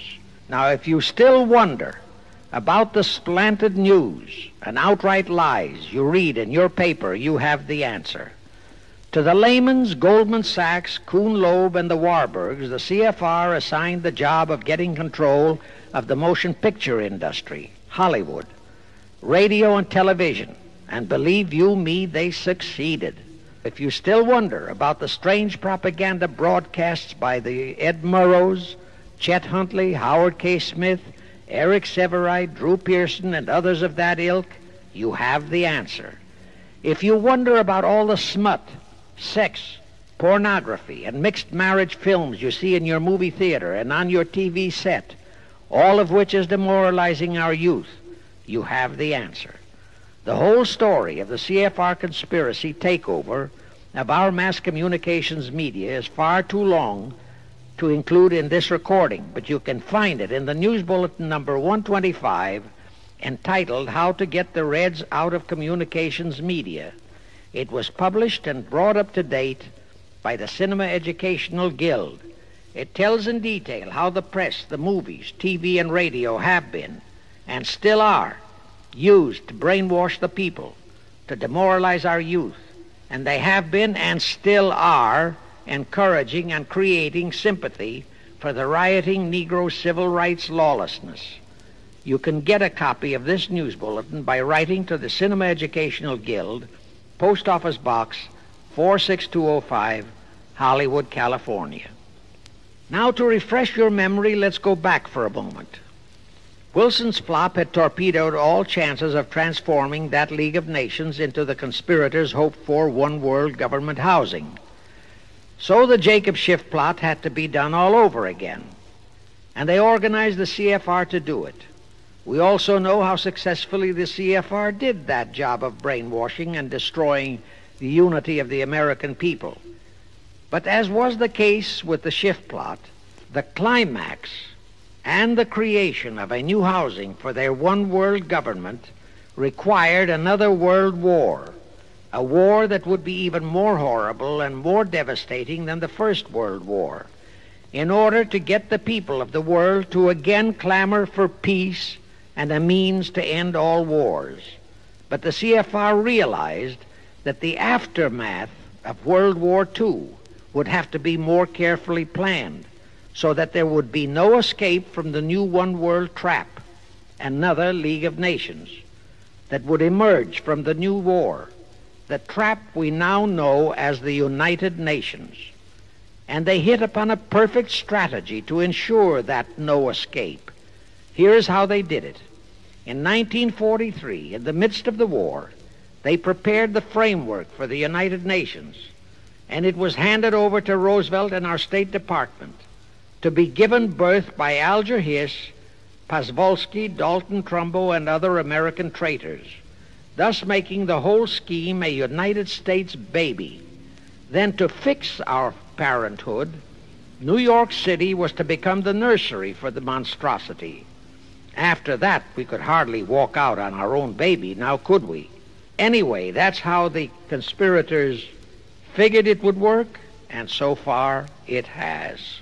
And the liberal Rockefeller donated the land for the United Nations building. The United Nations Charter was written by Alger Hiss, Pasvolsky, Dalton Trumbo, and other CFR stooges. A phony so-called UN conference was set up in San Francisco in 1945.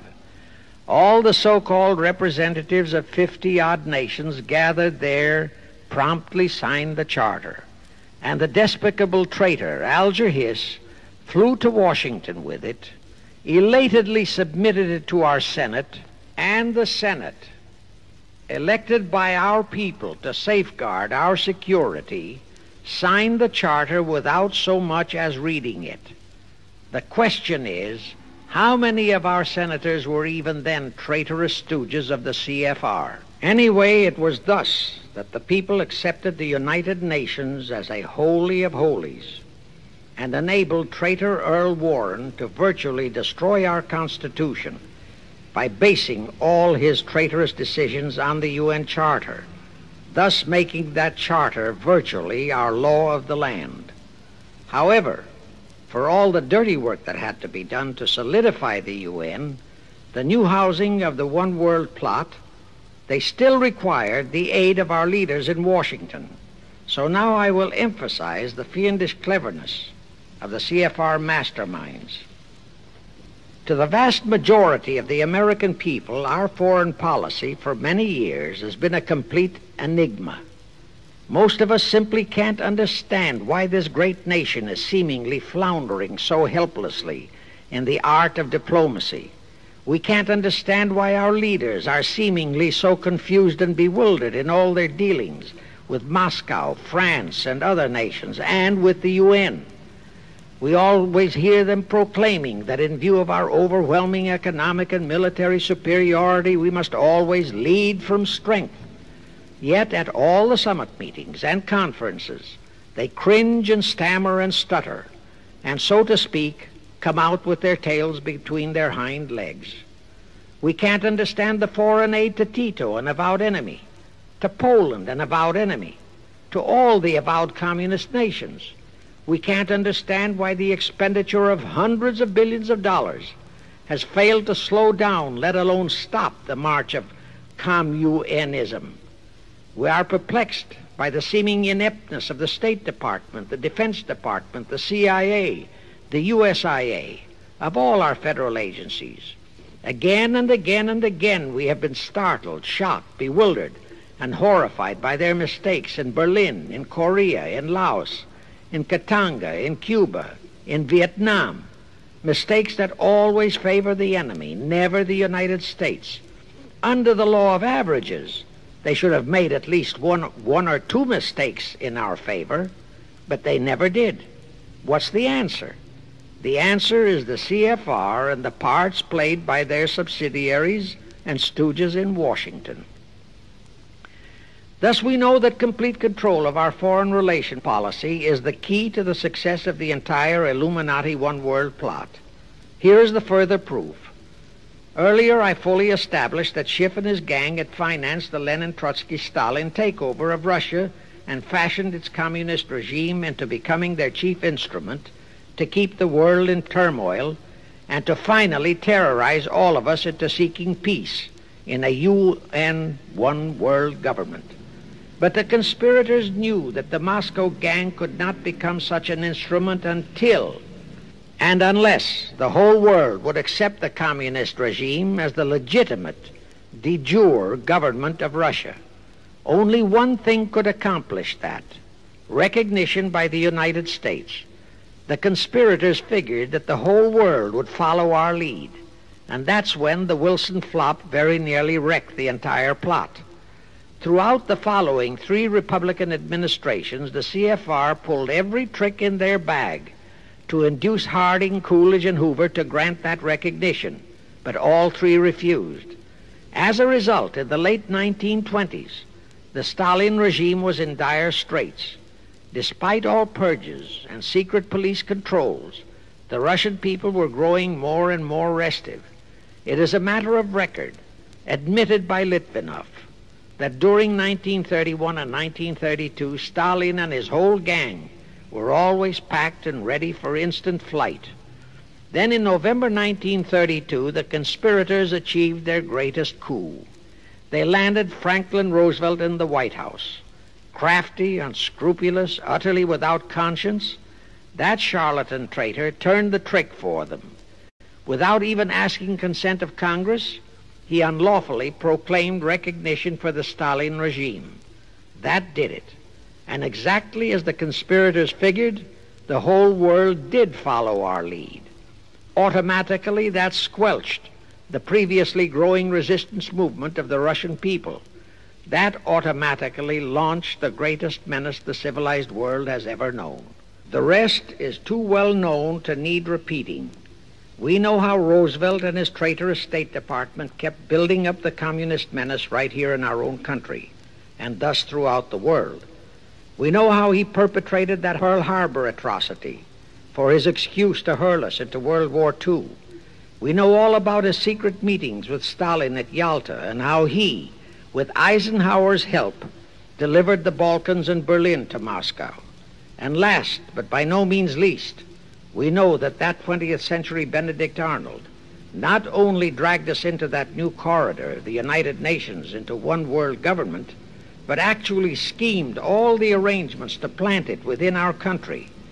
In short, the day that Roosevelt entered the White House, the CFR conspirators regained full control of our foreign relations machinery and firmly established the United Nations as the housing for the Illumинати One World government. I wish to stress one other very vital point. That Wilson League of Nations flop brought Schiff and his gang to the realization that control of just the Democratic Party was not enough.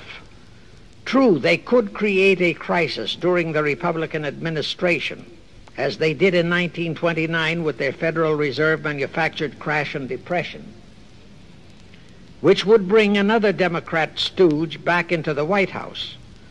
But they realized that a 4-year disruption in their control of our foreign relation policies could play havoc with the progress of their conspiracy. It could even break up their entire strategy, as it almost did before Roosevelt saved it with his recognition of the Stalin regime. Thereupon, after that Wilson debacle, they began to formulate plans to achieve control of both of our national parties. But that posed a problem for them. Manpower, stooges in the Republican Party, also added manpower for the Democratic Party, because control of just the man in the White House would not be enough. They'd have to provide that man with trained stooges for his entire cabinet, men to head the State Department, the Treasury Department, the Pentagon, the CIA, the USIA, etc. In short, every member of the various cabinets would have to be a chosen tool of the CFR, such as Rusk and McNamara. Also all undersecretaries and assistant secretaries, That would give the conspirators absolute control of all our policies, both domestic and, most important, foreign. That course of action would require a reserve pool of trained stooges, instantaneously ready for administrative changes and for all other exigencies. All such stooges would of necessity have to be men of national reputation, high in the esteem of the people, but they would have to be men without honor, without scruple, without conscience, men who would be vulnerable to blackmail. It is needless for me to stress how well the CFR succeeded. The immortal Joe McCarthy fully revealed that there are thousands of such security risks in all federal agencies. Scott McCloud unmasked thousands more, and you know the price Otepka has had to pay and is still paying for his expositions before a Senate committee of the traitors in the State Department. And you know that the men in the State Department who delivered Cuba to Castro have not only been shielded, but promoted.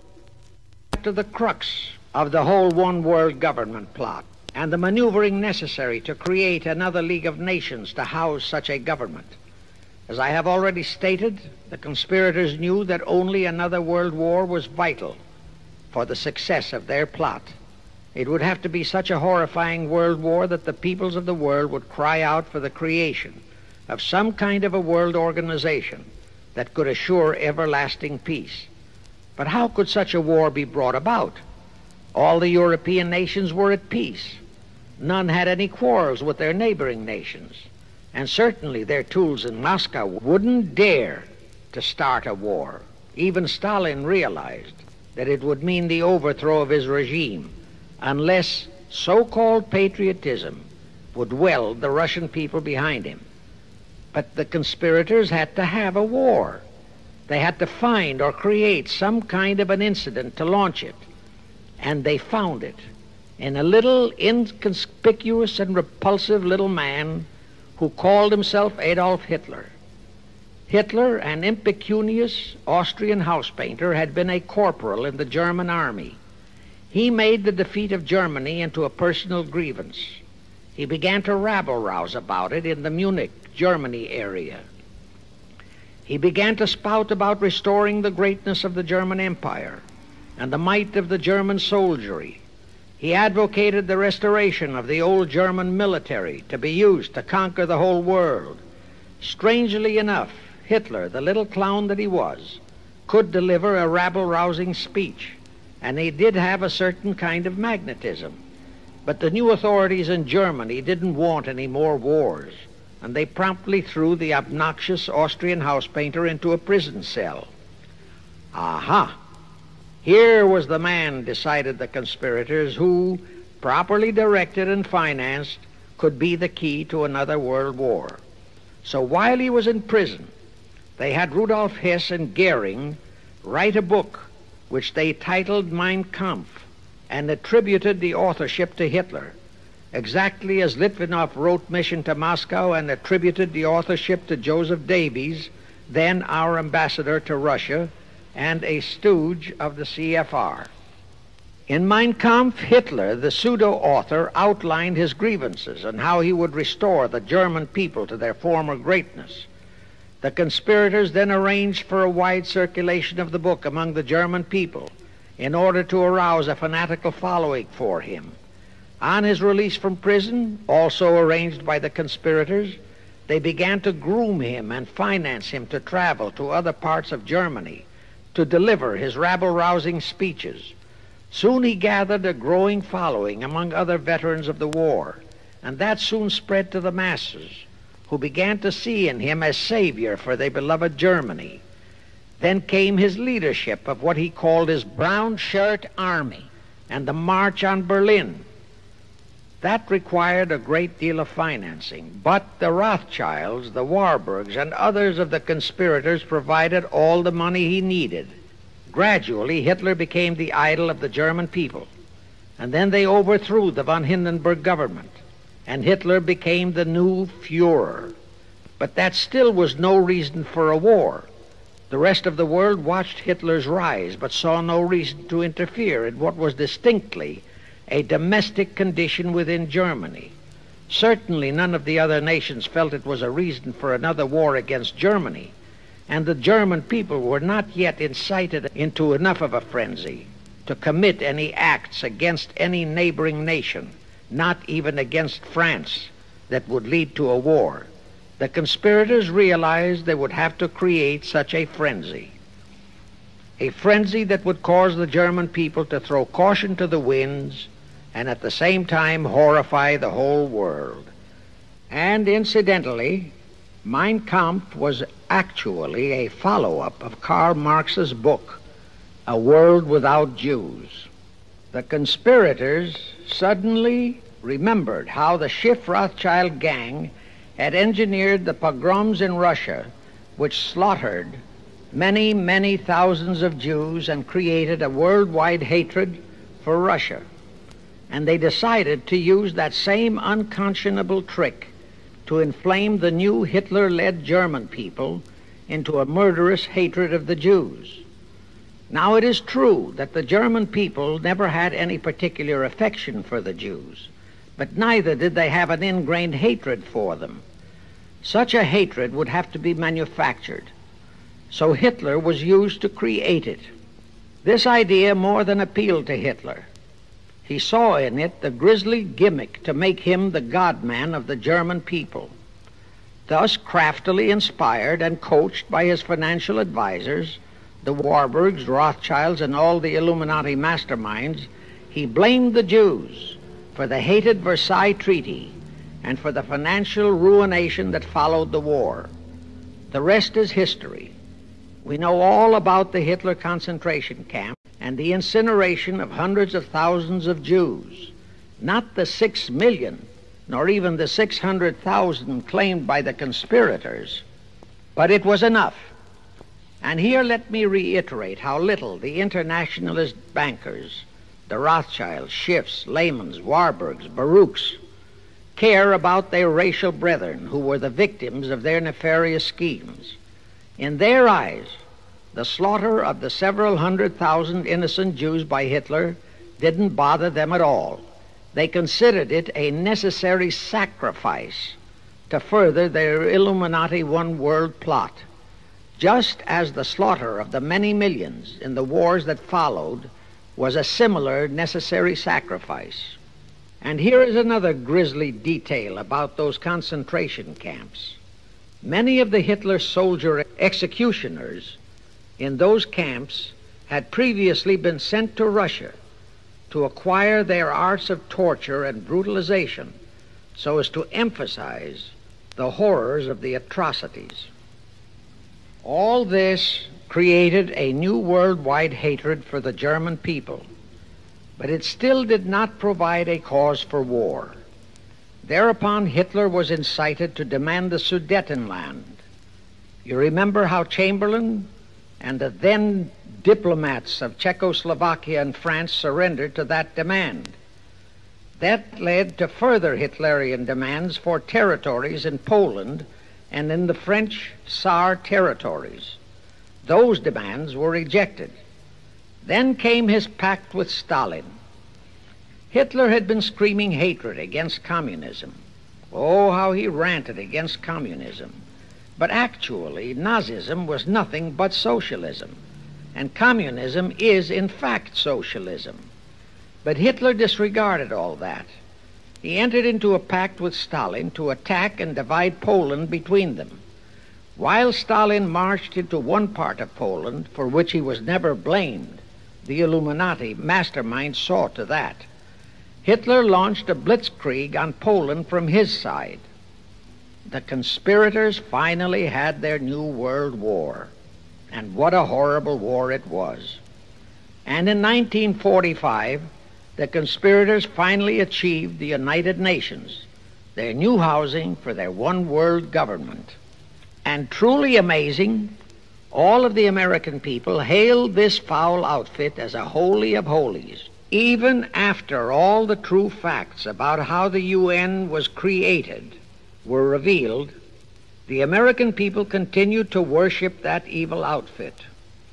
Even after Alger Hiss was unmasked as a Soviet spy and traitor, the American people continued to believe in the UN.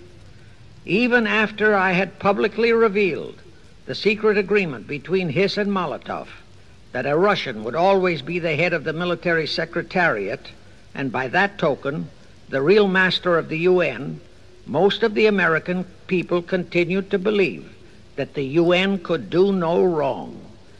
Even after Trygve, the first Secretary General of the UN, confirmed that Hiss-Molotov secret agreement in his book For the Cause of Peace, the vast majority of our people refused to lose faith in the UN. Even after the truth about the Korean War was revealed, how the Russian General Vasiliev, head of that UN military secretariat, was given a leave of absence by the UN so that he could take command of the North Koreans and Red Chinese who were fighting the so-called UN police action under our own General MacArthur, who by orders of the UN was fired by the pusillanimous Truman in order to prevent his winning that war, our people still believed in the UN. Despite our 150,000 sons who were murdered and maimed in that war, the people continued to regard the UN as a sure means for peace. Even after it was revealed in 1951 that the UN, using our own American soldiers under UN command and the UN flag, in collusion with our traitorous State Department and the Pentagon, had been invading many small cities in California and Texas in order to perfect their plan for the complete takeover of our country, most of our people brushed it off and continued their belief that the UN is a holy of holies. Do you know that the UN Charter was written by traitor Alger Hiss, Molotov, and Wyszynski? That Hiss and Molotov had made that secret agreement that the military chief of the UN was always to be a Russian appointed by Moscow?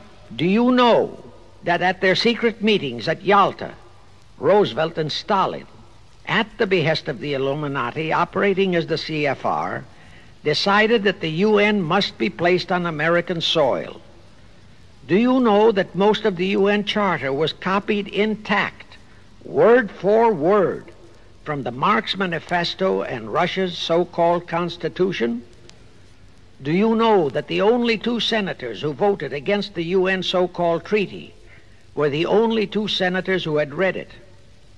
Do you know that since the UN was founded, communist enslavement has grown from 250 million to 1 billion? Do you know that since the UN was founded to ensure peace, there have been at least 20 major wars incited by the UN, just as they are now inciting a war against Little Rhodesia? Do you know that under the UN setup, the American taxpayers have been forced to make up the UN Treasury deficit of many millions of dollars because of Russia's refusal to pay her share? Do you know that the UN has never passed a resolution condemning Russia or her so-called satellites, but always condemns our allies? Do you know that J. Edgar Hoover said, "The overwhelming majority of the communist delegations to the UN are espionage agents"? And now, 66 senators voted for a consular treaty to open our entire country to Russian spies and saboteurs. Do you know that the UN helps Russia's conquest of the world by preventing the free world from taking any action whatsoever except to debate each new aggression in the UN General Assembly? Do you know that at the time of the Korean War, there were 60 nations in the UN, yet 95% of the UN forces were our American sons, and practically 100% of the cost was paid by the United States taxpayers? And surely you know that the UN policy during the Korean War was to prevent us from winning that war. Do you know that all the battle plans of General MacArthur had to go first to the UN to be relayed to Vasiliev, commander of the North Koreans and Red Chinese, and that any future wars fought by our sons under the UN flag would have to be fought under the control of the UN Security Council? Do you know that the UN has never done anything about the 80,000 Russian Mongolian troops that occupy Hungary? Where was the UN when the Hungarian freedom fighters were slaughtered by the Russians? Do you know that the UN and its peace army turned the Congo over to the communists?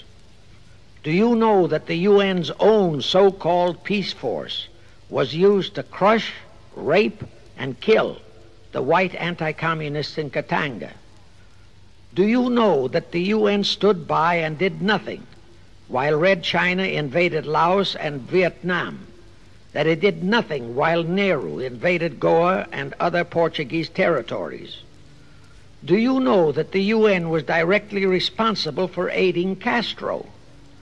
That it does absolutely nothing about the many thousands of Cuban youngsters who are shipped to Russia for communist indoctrination? Do you know that Adlai Stevenson, of all people, said the free world must expect to lose more and more decisions in the UN? Do you know that the UN openly proclaims that its chief objective is one world government, which means one world laws, one world court, one world army, one world navy, one world air force, one world schools, and a one world church in which Christianity would be prohibited? Do you know that a UN law has been passed to disarm all American citizens and to transfer all our armed forces to the UN? Such a law was secretly signed by Saint Jack Kennedy in 1961. Do you realize how that fits in with Article 47, Paragraph 3 of the UN Charter, which states, I quote, "The Military Staff Committee of the UN shall be responsible through the Security Council for the strategic direction of all armed forces placed at the disposal of the Security Council," unquote. And when and if all our armed forces are transferred to the UN, your sons would be forced to serve and die under UN command all over the world. This will happen unless you fight to get the U.S. out of the UN. Do you know that Congressman James B. Utt has submitted a bill to get the U.S. out of the UN and a resolution to prevent our president from forcing us to support the UN embargoes on Rhodesia? Well, he has, and many people all over the country are writing to their representatives to support the Utt bill and resolution. And did you know that to offset the Utt bill and resolution, 50 congressmen, spearheaded by Schweiker and Moorhead of Pennsylvania, have introduced a bill to immediately transfer all our armed forces to the UN? Can you imagine such brazen treason? Is your congressman one of those 50 traitors? Find out and take immediate action against him and help Congressman Utt.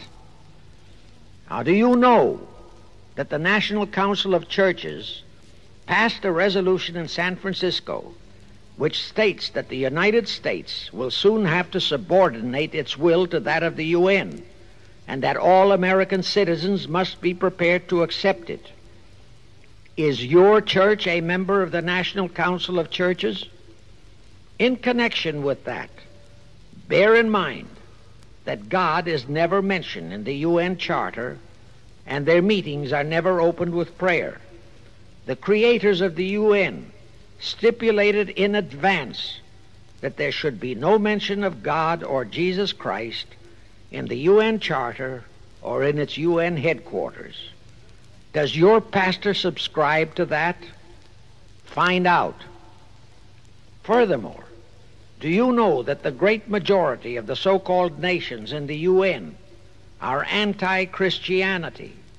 That the UN is a completely godless organization by orders of its creators, the CFR Illumинati. Now, have you heard enough of the truth about the Illuminati's United Nations? Do you want to leave your sons and our precious country to the unholy mercy of the Illuminati's United Nations? If you don't, write, telegraph, or phone your representatives and senators that they must support Congressman Utt's bill to get the U.S. out of the UN and the UN out of the U.S. Do it today, now, before you forget. It is the only salvation for your sons and for our country. Now I have one more vital message to deliver. As I told you, one of the 4 specific assignments Rothschild gave Jacob Schiff was to create a movement to destroy religion in the United States, with Christianity to be the chief target. For a very obvious reason, the Anti-Defamation League wouldn't dare to attempt it, because such an attempt could create the most terrible bloodbath in the history of the world, not only for the ADL and the conspirators, but for the millions of innocent Jews. Schiff turned that job over to Rockefeller for another specific reason. The destruction of Christianity could be accomplished only by those who are entrusted to preserve it, by the pastors, the men of the cloth. As a starter, John D. Rockefeller picked up a young so-called Christian minister by the name of Dr. Harry F. Ward, Reverend Ward, if you please. At that time, he was teaching religion at the Union Theological Seminary. Rockefeller found a very willing Judas in this reverend. Thereupon, in 1907, he financed him to set up the Methodist Foundation of Social Service. And Ward's job was to teach bright young men to become so-called ministers of Christ and to place them as pastors of churches. While teaching them to become ministers, the Reverend Ward also taught them how to very subtly and craftily preach to their congregations that the entire story of Christ is a myth, to cast doubts on the divinity of Christ, to cast doubts about the Virgin Mary. In short, to cast doubts on Christianity as a whole. It was not to be a direct attack, but much of it by crafty insinuation that was to be applied in particular to the youth in the Sunday schools. Remember Lenin's statement, "Give me just one generation of youth and I'll transform the whole world." Then, in 1908, the Methodist Foundation of Social Service, which incidentally was America's first Communist Front organization, changed its name to the Federal Council of Churches. By 1950, the Federal Council of Churches was becoming very suspect. So in 1950, they changed the name to the National Council of Churches. Do I have to tell you more about how this National Council of Churches is deliberately destroying faith in Christianity? I don't think so. But this I will tell you. If you are a member of any congregation whose pastor and church are members of this Judas organization, your contributions are helping the Illuminati's plot to destroy religion and your faith in God and Jesus Christ. Thus you are deliberately delivering your children to be indoctrinated with disbelief in God and church, and which can easily transform them into atheists. Find out immediately if your church is a member of the National Council of Churches, and for the love of God and your children, if it is, withdraw from it at once. However, let me warn you, that same destroy religion process has been infiltrated into other denominations. If you have seen the Negro March on Selma and other such demonstrations, you have seen how the Negro mobs are led and encouraged by ministers and even Catholic priests and nuns who march along with them. As a matter of fact, the Mormon Church is about the only one I know of that is clean of that kind of Judas infiltration. But of course, there are many individual churches and pastors who are honest and sincere, find one such for yourself and for your children. Incidentally, this same Reverend Harry F. Ward was also one of the founders of the American Civil Liberties Union, a notorious pro-communist organization. He was the actual head of it from 1920 to 1940. He also was a co-founder of the American League Against War and Fascism, which, under Browder, became the Communist Party of the United States. In short, Ward's entire background reeked of communism, and he was identified as a member of the Communist Party. He died a vicious traitor to both his church and country. And this was the man old John D. Rockefeller picked and financed to destroy America's Christian religion, in accordance with the orders given to Schiff by the Rothschilds. In conclusion, I have this to say. You probably are familiar with the story of how one Dr. Frankenstein created a monster to do his will of destroying his chosen victims, but how instead, in the end, that monster turned on his own creator, Frankenstein, and destroyed him. Well, the Illuminati, CFR, has created a monster called the United Nations, who, supported by their minority groups, rioting Negroes, the traitorous mass communications media, and the traitors in Washington, was created to destroy the American people. Well, we know all about that many-headed Hydra monster. We know the names of those who created that monster. We know all their names. And I predict that one fine day the American people will come fully awake and cause that very monster to destroy its creator. True, the majority of our people are still being brainwashed, deceived, and deluded by our traitorous press, TV, and radio, and by our traitors in Washington. But surely, by now, enough is known about the UN to stamp that outfit as a deadly, poisonous rattlesnake in our midst. My only wonder is what it will take to awaken and arouse our people to the full truth. Perhaps this record will do it. 100,000 or 1,000,000 copies of this record can do it. I pray to God it will, and I pray to Him to inspire you, all of you, to spread this story via this record to all loyal Americans in your community. You can do it by playing it to study groups assembled in your homes, at meetings of the American Legion, the VFW, the DAR, all other civic groups and women's clubs, especially the women's clubs who have their sons' lives at stake. With this record, I have provided you with the weapon that will destroy the monster. For the love of God, of our country, and of your children, use it. Get a copy of it into every American home.